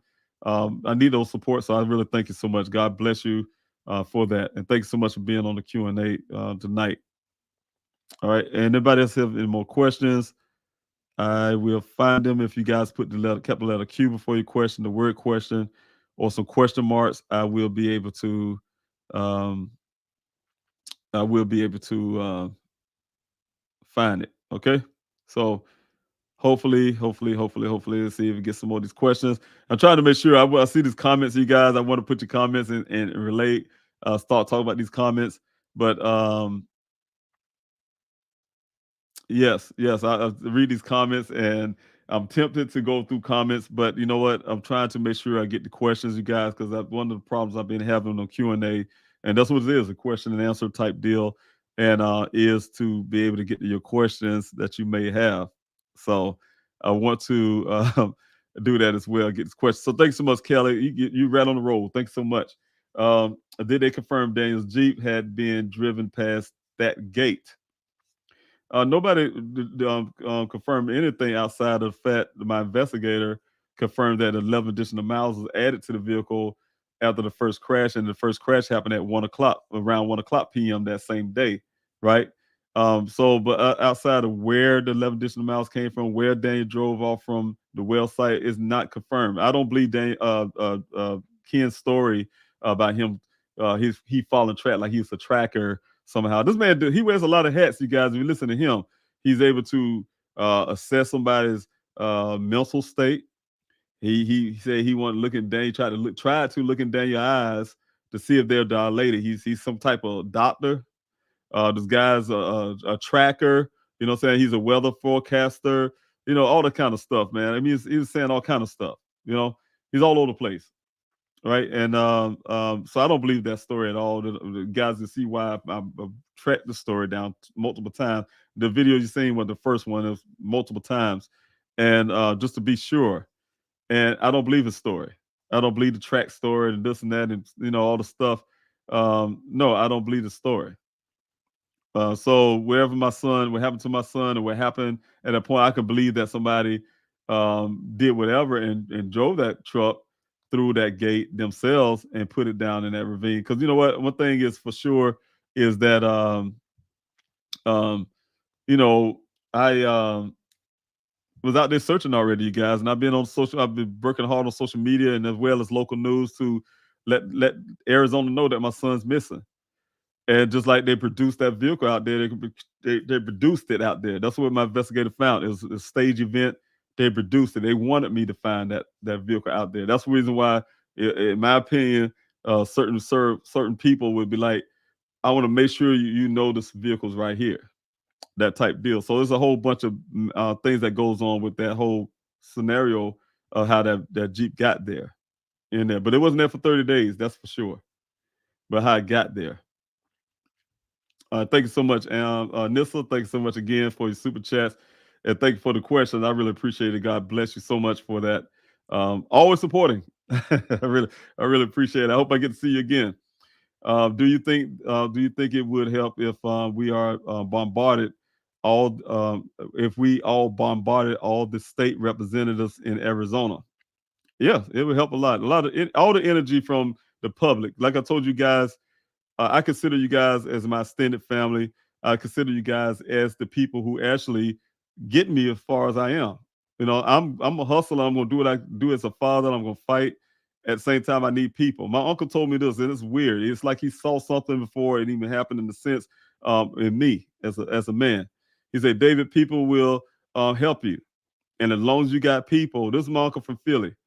As long as people are there with you and helping you, you have power. You say behind people comes power. So anytime you guys do that, and I really believe, and I see that you guys been writing, been calling, and everything else, and y'all have power. The people come together, we have power. We work together and unite in unity. We have power together. We can move mountains. We can move anything. You know, I would go biblically, like the children at the Tower of Babel, all agreed and was working together in one common cause. And the Bible said it was nothing impossible to them. So I'm just saying, you guys, if you know, we want to get things done, I need you guys. That's why I'm on here in this Q&A. That's why I created all of this Q&A and flyer distribution, everything I can, and try to engage with you all, because I need your support. I really need your support. I really need you to be able to do things like that. What you were saying, Anissa, and that helps out a lot. I have also seen families gain attention by standing on the steps of the Capitol and protesting. Yeah, and protesting is and I want to make sure the next protest, because it's still there, you guys. The protest is on pause, but I want to make sure it's focused on the right place and the right time. And you guys, that was at first was at the Maricopa County Sheriff's Office. I had a conversation with them, a really substantive conversation. They have made some movements, but there's still not some things that we were discussing is not completed yet. But you know what? I want to make sure when I do protests and things like that, it's going to be focused in the right place and it's going to be effective, right? So I want to make sure it's effective and actually make things happen. So yeah, it's coming again, you guys. You guys will hear me announce it. The protests have not left. It's just that it's being refocused. If you want to understand the way I'm doing it, it's being refocused and, like I said, to be more effective. But yes, you're right, by standing on the steps and doing those things. What I was thinking about, you guys, and I'm just throwing it out there that's floating around my head earlier, is that it's floating around my head like this, just have a a protest, almost like a protest holiday, meaning that everybody can come in when they can come in. This protest is scheduled to run for consecutive days, not just one big protest and that's just it, but it's a multiple protest that's meant to somewhat in a peaceful way disrupt in a way. You know what I'm saying? That they can't help but see you. Because I'm telling you one of the things that happened before to me. I had made my first family press conference in Arizona in front of the Buckeye Police Department. I wanted to be right there at their doorstep, right?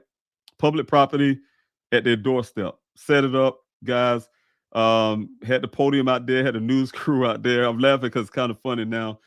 News crew out there, and my sister Janelle Wood was out there. She's a really big advocate out in Arizona. She's very highly known out in Arizona. Really wonderful person. The Black Mothers Forum. She was going to be part of the family press conference for me. She was to be the person that introduced me and things like that. And she was also be a speaker, right? And so when she came out to speak, one of the things, I was standing there with my children and Daniel's mother and my investigator and some of the other people that would just join in behind me and my family while we're standing there waiting on my time to talk. And I think it was before or after, but anyway, the point is, in her speech, she says, they're not even open, And it was a Saturday. I think it was a Saturday. Sunday or Saturday. I think it was Saturday. And so they're not even open. What police department is closed on the weekend, right?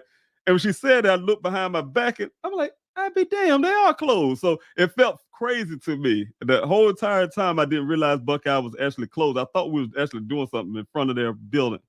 And they was actually closed, like Mayberry or something. Like, what police department actually closed on the weekend, unless they heard it was coming and they closed it down. But I found out even if we weren't there, they was closed on the weekends. And I'll say, what kind of police department that is closed on the weekend? When she mentioned that, man, I'm like, I can't believe this place is actually closed. So what I'm saying is I want to make sure if we do something, especially with Buckeye, it had to be actually multiple days, because they would be doing things like that, be closed. So it had to be really effective. And so that's why I had to make sure I'm doing it in a certain way. So that's why I'm thinking. I think about things all the time, you guys, and putting together. And I talk to my team about it, and run across them, and we come with a plan. So thank you, cousin. I have to put you up there. I was just saying my cousin. This is my sister, you guys. We raised up in the same house, of course, biologically cousins, but she's my sister. And thank you, Gwen, for being here. I love you. It's good to see your name here. I know I'm gonna call you, of course. But thank you so much for being here. You and Auntie. I know Auntie was on here as well. Thank you so much for supporting, and I really appreciate it. Put a smile on my face tonight. A really good one. So thanks so much. I see you have something else. I have to put your comment. The one thing, Gwen, you have to put your question in. If you have a question, definitely use the question mark, the question. And I'm not going to do no special favors. But thank you so much, cuz I love you. Thank you. Someone saw something. They going to wish one day they would have given information. Yes, we're not going to stop. We're not going to stop until we find out what happened. Right. So thank you, sis.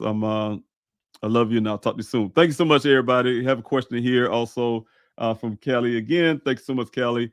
I read somewhere that clonidine was found in his Jeep. I don't know what that is, but was Daniel taking clonidine? I can't tell you if it's some type of drug or something like that.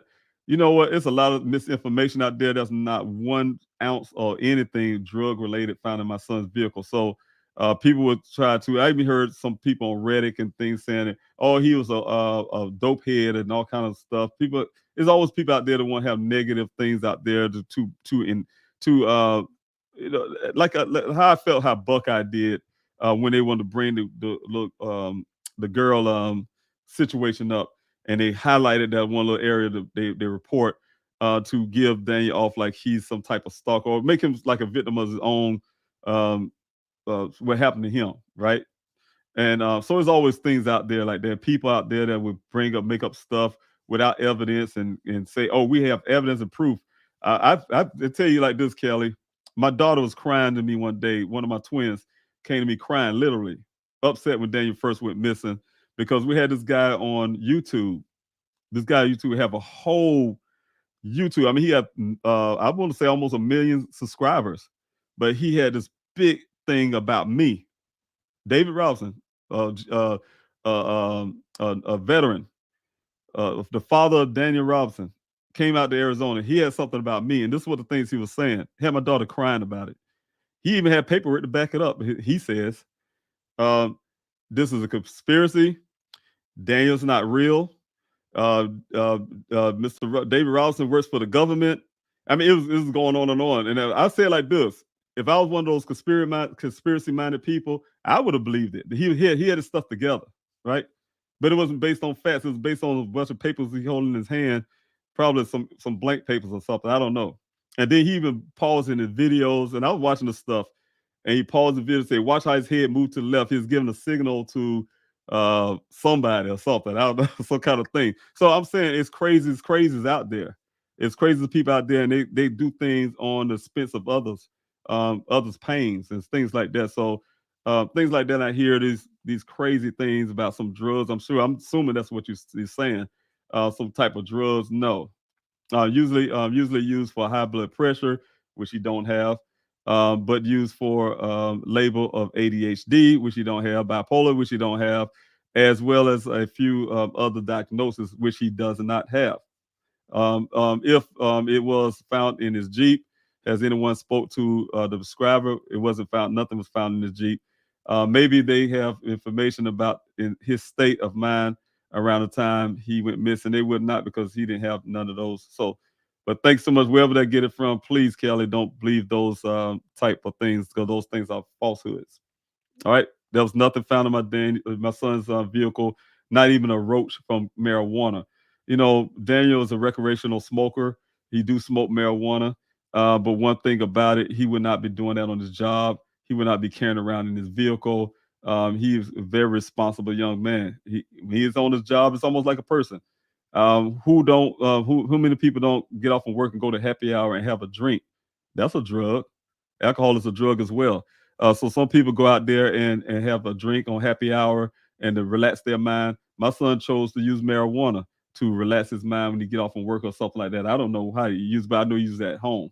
He's a recreational smoker. So the thing is, you guys, definitely was not be some PCP laced stuff that my former investigators decided to put out there as a theory, not based on facts. And he behind the scenes we talked about that was very angry. That's one of the reasons why he's not with me anymore, because he quit because I asked him not to do any more interviews because of that. Like you coming out putting theories when you say things like that, people take it as facts. These are theories. This stuff that you just can't say. Hey, what is it? What if it's a possibility? But there's nothing found. Hey, even ask him. You find this individual? No. You find that individual? No. Is this individual? No. Is any evidence of that? No. So why you even bringing that up to the public? You know, so you bring that up, people hear investigators say something like that. Is it? That is must be true. You know, that type thing like that. So that's why I asked him not to do any more interviews. I would do the interviews. You just do your investigative work like you've been hired to do. that made him angry, he quit. So that's the thing. So you guys, I can't say that stuff, Kelly. You probably just don't pay that kind of stuff no mind. But no, that's the reason I had a Q&A, you guys. And thank you, Kelly, for bringing that question, because that's what the Q&A is for, is to bring those truths and also dismiss all these those type things like that that's out there. All right. And also, question to Tabitha, thank you so much for being here, and also from the YouTube side. Question: if he texts Daniel, I guess he's saying Ken texts Daniel to let him know not to come. Actually, he called Daniel. He left a voicemail. When it is okay to come, wouldn't he have texted him to come, or coast when the coast is clear? Yes, and that makes sense, because after he did that, Daniel did try to reach out to him. Of course, that became unanswered. Daniel eventually texted him, literally. I have to say, I have all the stuff, you guys. I have his phone, of course. And he texted him and asked for the location. That means I don't know where this place at, right? Asked him where the location at. Ken did not answer that either, right? So why Daniel was going to all of a sudden be trying to head up that way when he didn't get a answer from him to, hey, hold on, when he told him to hold off from the voicemail. I don't know if Daniel listened to the voicemail or not, but he did ask the guy for a directions to the place. The guy did not answer. And then the last thing Daniel actually did was make a phone call, I'm assuming, to still answer the question. The man didn't even call him back or left a text message. So he going to just imagine off his head how to get there. So he had to call him to talk to him and ask him how to get there. But he didn't answer.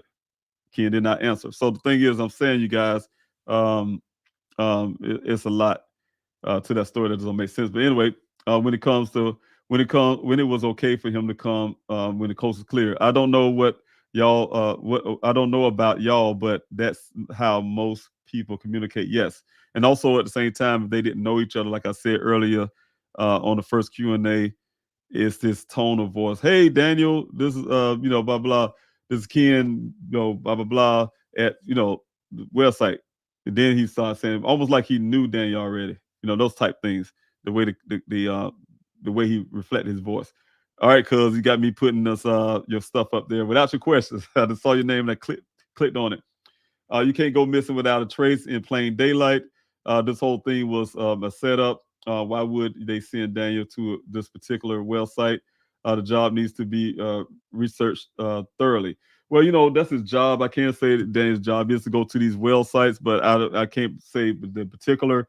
But I can say it is his job to go to various well sites. Sister, I would say it like that. But it's he is his job to go out to various well sites, and it's always some random place. He, like I said, he get assignments off his work computer.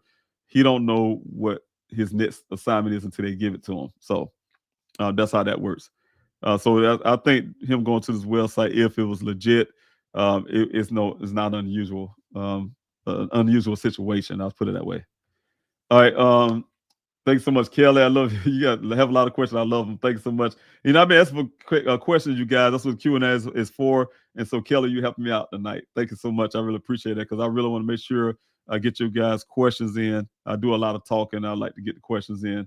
To be clear, the second well site was the last well site he was seen at, correct? Yes, based on what Ken's story is. And that's the whole point I was making, you guys, when I showed you the video, is what I thought law enforcement should have done. For months, you guys, I've been believing that first well site, the one we had the tank on, that's before the tank was there. I believe that was the well site.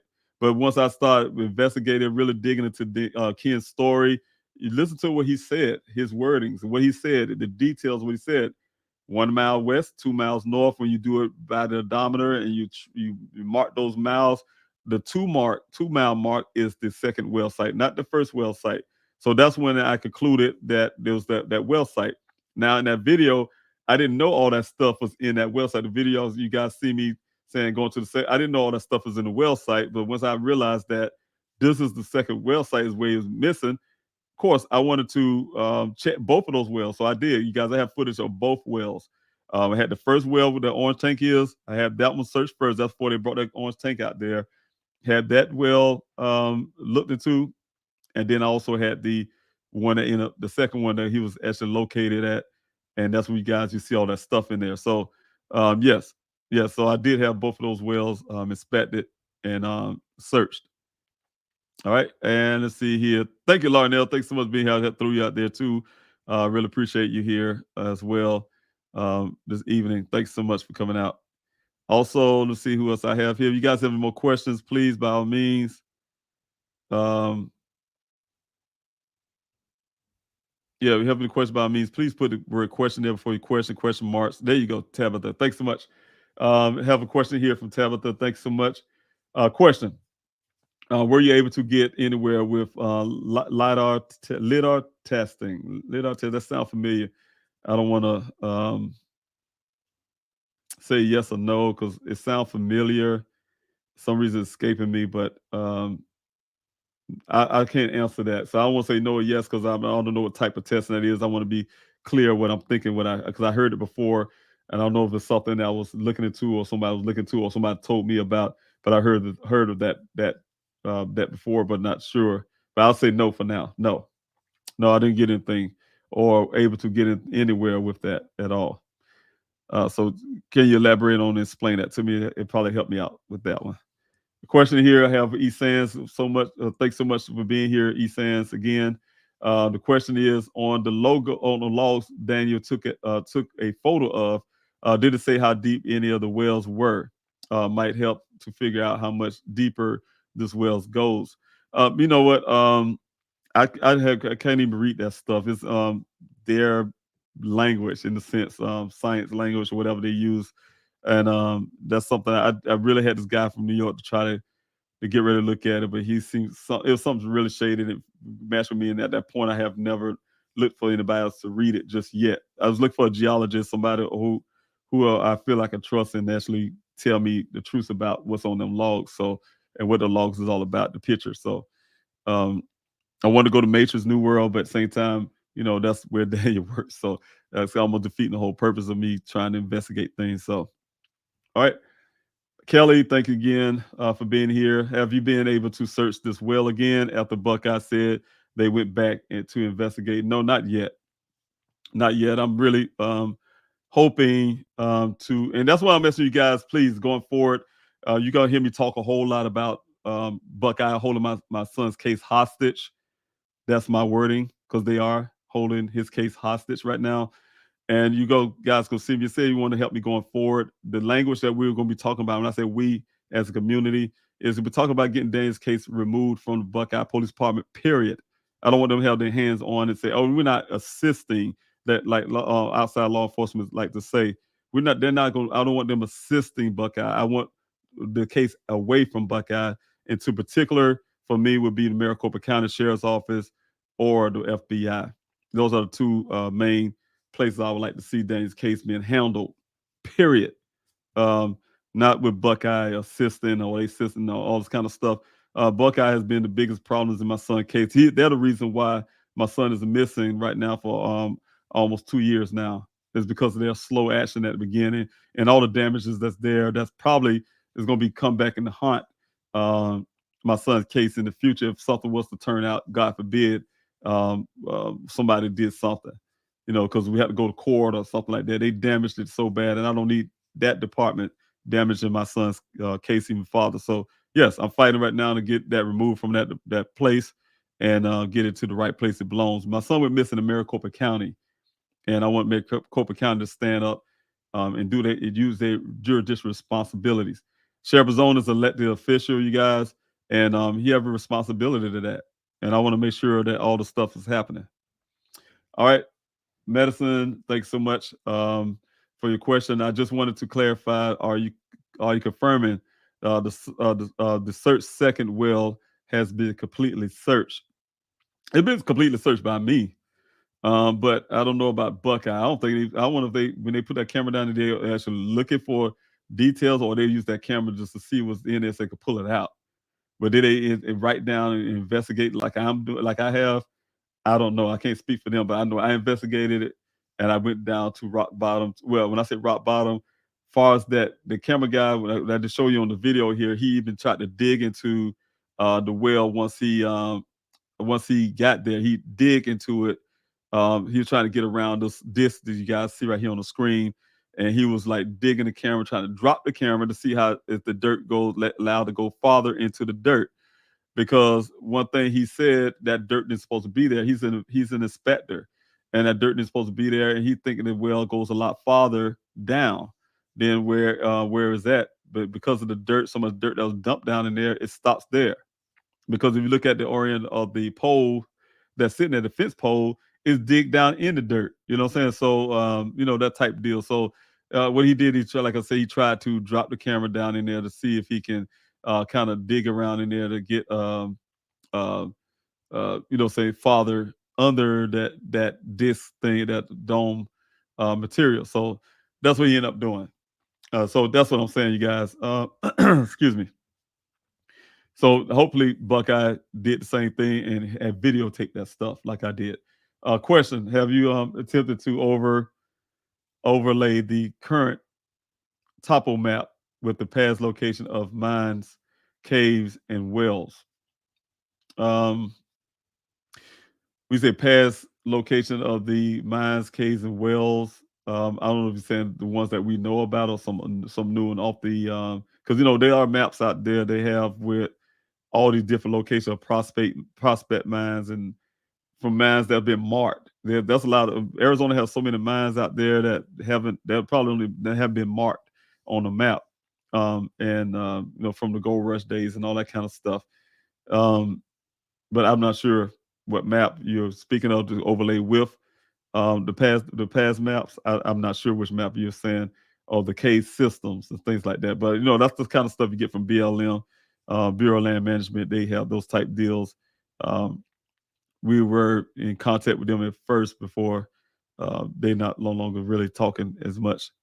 So thank you. All right, Rito, thanks so much for your question. The person who came out and put a camera in the well for you, can you get them to come back out again to see if anything that shouldn't be in the well is still there? It was hard to do it in the first place. I had to go through strings just to get the owners to allow us in that well. They didn't want us to touch their wells, period.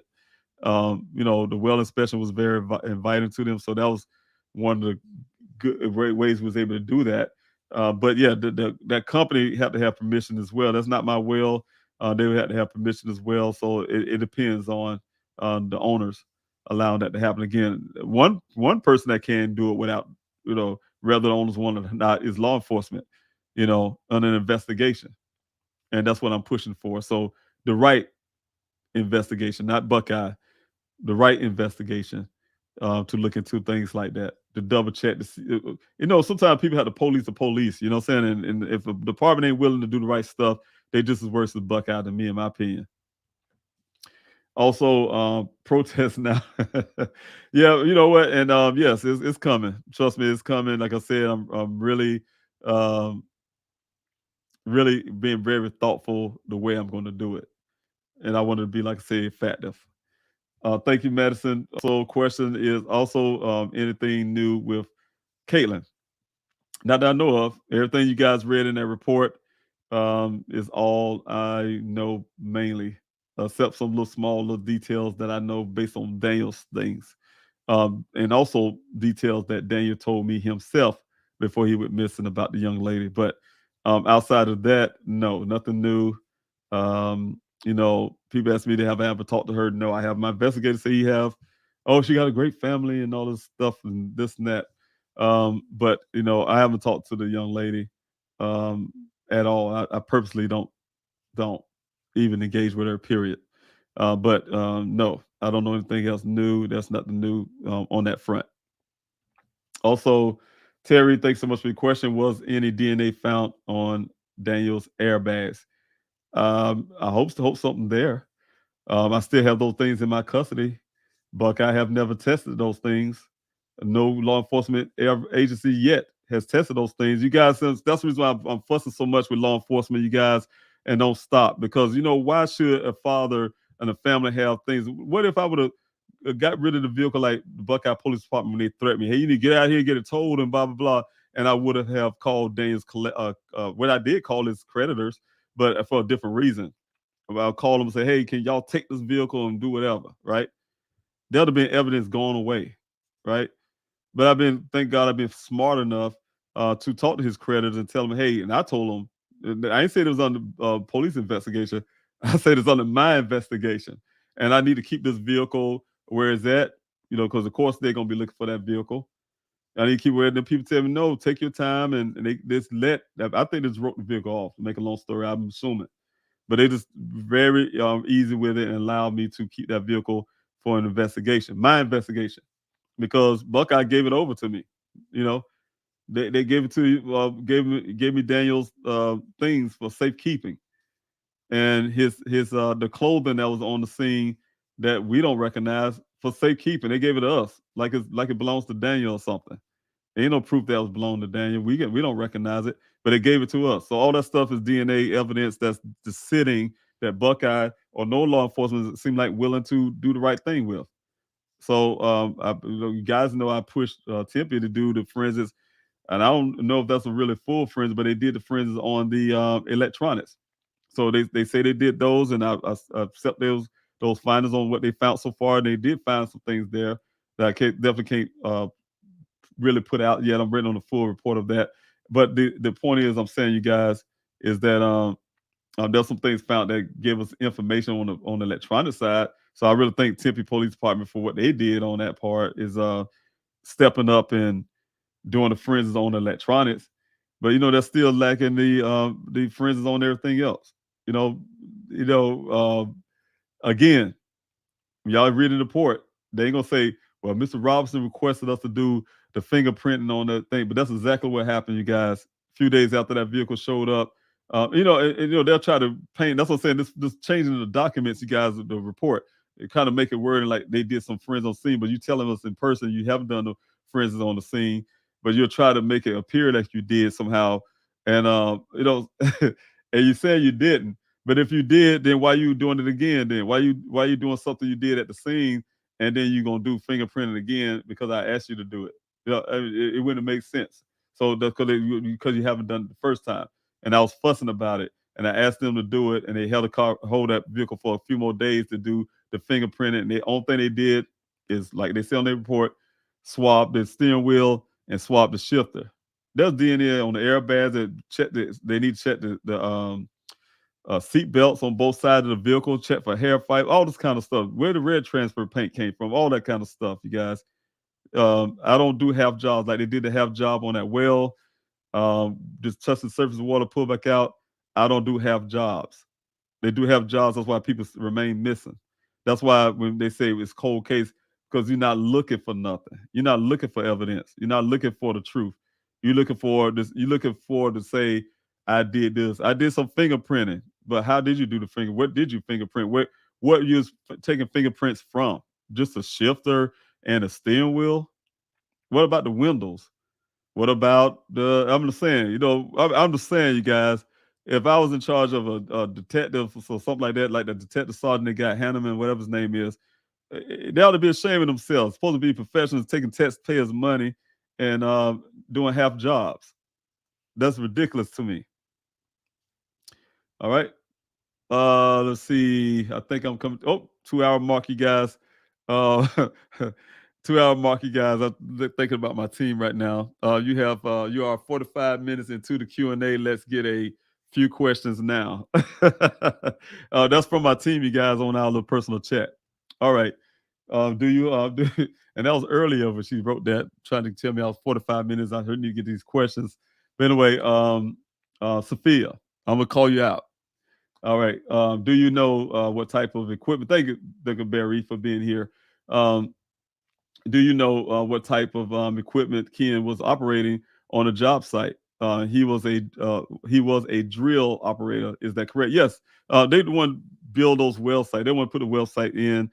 So the same equipment, I'm assuming, you guys, same type of equipment that Buckeye, the company that pulled. And I'm thinking it's probably going to be Weber, you guys, that pulled that things out of that well is the same person that could build those wells, but in my opinion, can put things in the well. But that's the same type of equipment they use, because I've seen videos and things like that with Daniel's job, and the same type of equipment that you've seen. Yes, it's the same type of equipment that they use from the job site to build those wells, and also the machines. It pumps the water. It's a kind of machine. It looks just like the same one they use to grapple that stuff, that crane, but it pumps the water and they check the water volumes that are coming out that well. So I've been doing my research on that as well, on Daniel's job and how they perform that job to get those water levels and stuff like that. Also, can you please, thank you, Kathy. Can you please let Daniel's mother and sibling know that we pray for them and a safe return for Daniel? Yes, yes. And, you know, in our family, they appreciate that too. You know, of course, you guys don't hear much about his siblings and his mother a whole lot on this. You know, I've tried to make sure I be careful when I say it the way I say things, is that, you know, people handle things a different way than others, right? Me, I'm a hands-on person. This is my son. I handle run for my son the way I do it, right, in my own way. Where others may say, "Hey, I'm just waiting on God, and I'm gonna sit here and just wait and hopefully he fall on my lap." I'm just not that kind of person, you guys. I have to keep doing so. That's why you don't see a whole bunch of action from family members outside of my children in the deserts. You guys, you definitely don't see them out there in the search, because I can tell you, in the past, I did forbid them to come out after my children did come out to a search before, and they found some remains, but it was animal remains, and that really dawned on me really hard that what if it was Daniel? God forbid. They don't need to remember their brother in any kind of way others outside of then what they know of their brother. Now, and I know you guys are going out there with me as well, and you find remains and things like that. It's hard enough finding human remains. It's hard for me every time it happens. But at the same time, it'd be even harder if it's your loved one that you see in that kind of state, right? So I try to make sure I keep them away from that. But yes, I will. If I talk to Dane's mother, I haven't talked to her in a long while now. But if I talk to her, yes, definitely would share that for you, Kathy. And also, okay, that name sounds familiar too, by the way. But and at the same time, I will, share that with my children, because I do talk to them. But thank you so much. I really appreciate that. Also, you guys have any more questions? I do have. There you go, Kelly. Thanks so much. Another one. Any thoughts as to why he took his picture from social media down? We still trying to figure out if it was him or someone else, but we don't understand. We don't know the reason why. And did he shave his head shortly prior to going missing? I read this too at some point. You know what? I did this before, and I think somebody said that before about Daniel's hairstyles, and he cut his hair and he did this. You know what shocked me? Daniel's hair has been low before he left to go to Arizona, so I haven't seen him because of COVID, right? And he came back for South Carolina for his sister's wedding, and when I saw him, he had these twist things in his hair. I'm like, every time I see Daniel, he has a different hairstyle. Like, he changes quick. He'll have it long one time, he'll have it cut one time. So it wasn't unusual. I think people making this big thing say, "Ooh, that might be a sign." So it is so much things like that to me, from my perspective, is there's so many things like that that would people. I know people are looking for reasons. Look for reasons why. And the way it's written to me is like, why this is probably the reason why he left. This is the reason why he was going through something. He left. Just like you guys mentioned, that I was really uptight with Daniel's mother and his brother when it came to the what's that thing, Discovery missing, whatever thing called. But anyway, they, first of all, the interview they did for me, they took it from one of their parents, one of the other interviews I have done, so they kind of added me in there too as well. But one thing they did, there's a couple things they had wrong in that thing, because I want to point out this real quick, just like you guys don't see them actively looking for Daniel, right? That's exactly what it is. You know what I'm saying? I'm the one in Arizona investigating. I'm the one there investigating with Daniel's department, have the investigator, so I know the ins and outs was actually going on in the case, right? So sometimes people get these words and things like that, even maybe his sibling's mother. Get some things, and they say, "Hey, I think when I was looking at it, so I had to turn it off, you guys. I couldn't even watch the whole thing. saying she said something about his pain. And he was going through some pain, and you can see the pain because of his apartment or whatever it was like. And you know what really hurt me the most is because first of all, it wasn't nothing like that with Daniel. The other part is that I had to pull out some pictures that and put it in the public that I really didn't want to because I'm investigating myself. You guys, you guys don't have half of everything that I do know that I can't. Law enforcement know. They just not. That's what I'm saying, guys. There's so many leads that this is not a cold case, but it all depends on law enforcement want to use those things that's already available to them, right? To go ahead and investigate. And so one of the things is I had to pull these pictures out from my investigation, my investigator's investigation as well, that shows Daniel apartment how immaculate it was versus what was portrayed on that show. Trash hanging all out. So boy, I don't even know where to get these pictures from. It was disgusting. Bags hanging out, or hanging on a doorknob or something, I think.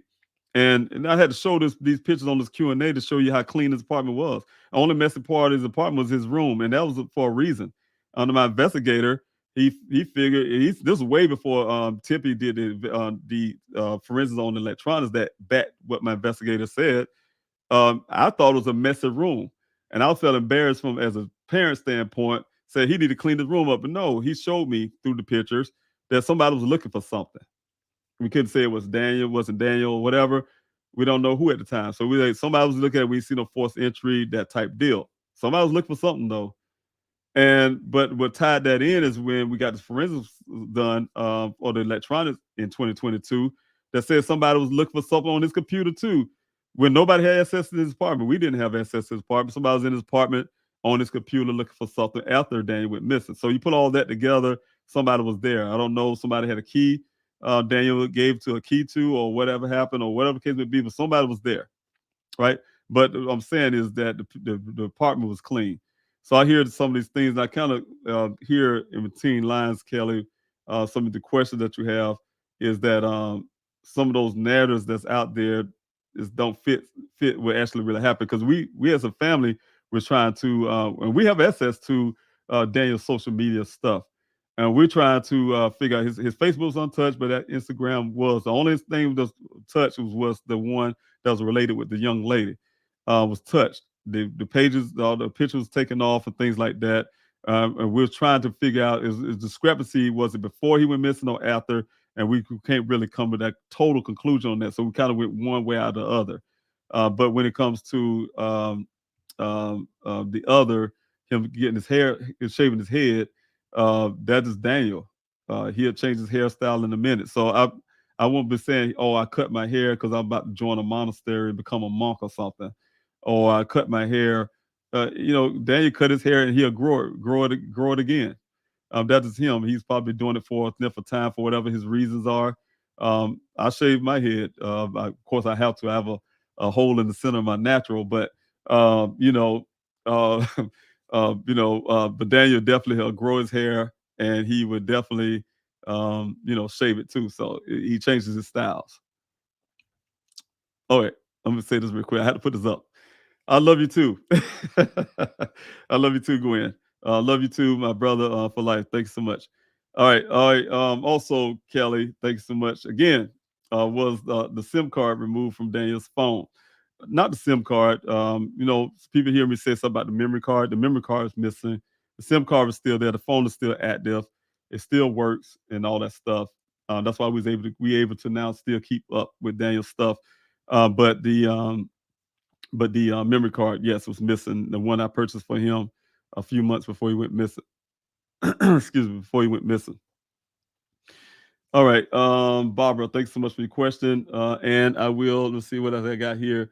You are at the 2-hour mark with about 4 questions left. Okay, that's from the team, you guys. Thank you, Barbara. Did this company provide any kind of GPS tracking? No. And that's one of the things my auntie discussed with the owners.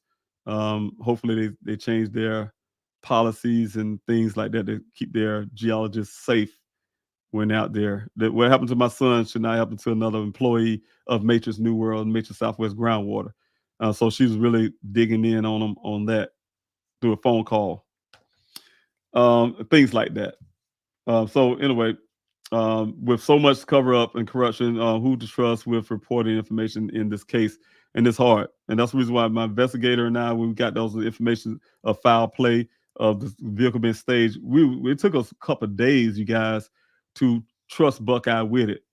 We needed Buckeye the way he explained to me. He's asked for law enforcement himself. He said, you know what, we need law enforcement. He's a private citizen too, even though he's a private investigator, but he only have certain limits as well. We need law enforcement to do things. And so because Buckeye took the case, we had to go to Buckeye. We had no choice. He wanted to give it direct. The information he found, he thought it was so striking, he wanted to go straight to the FBI.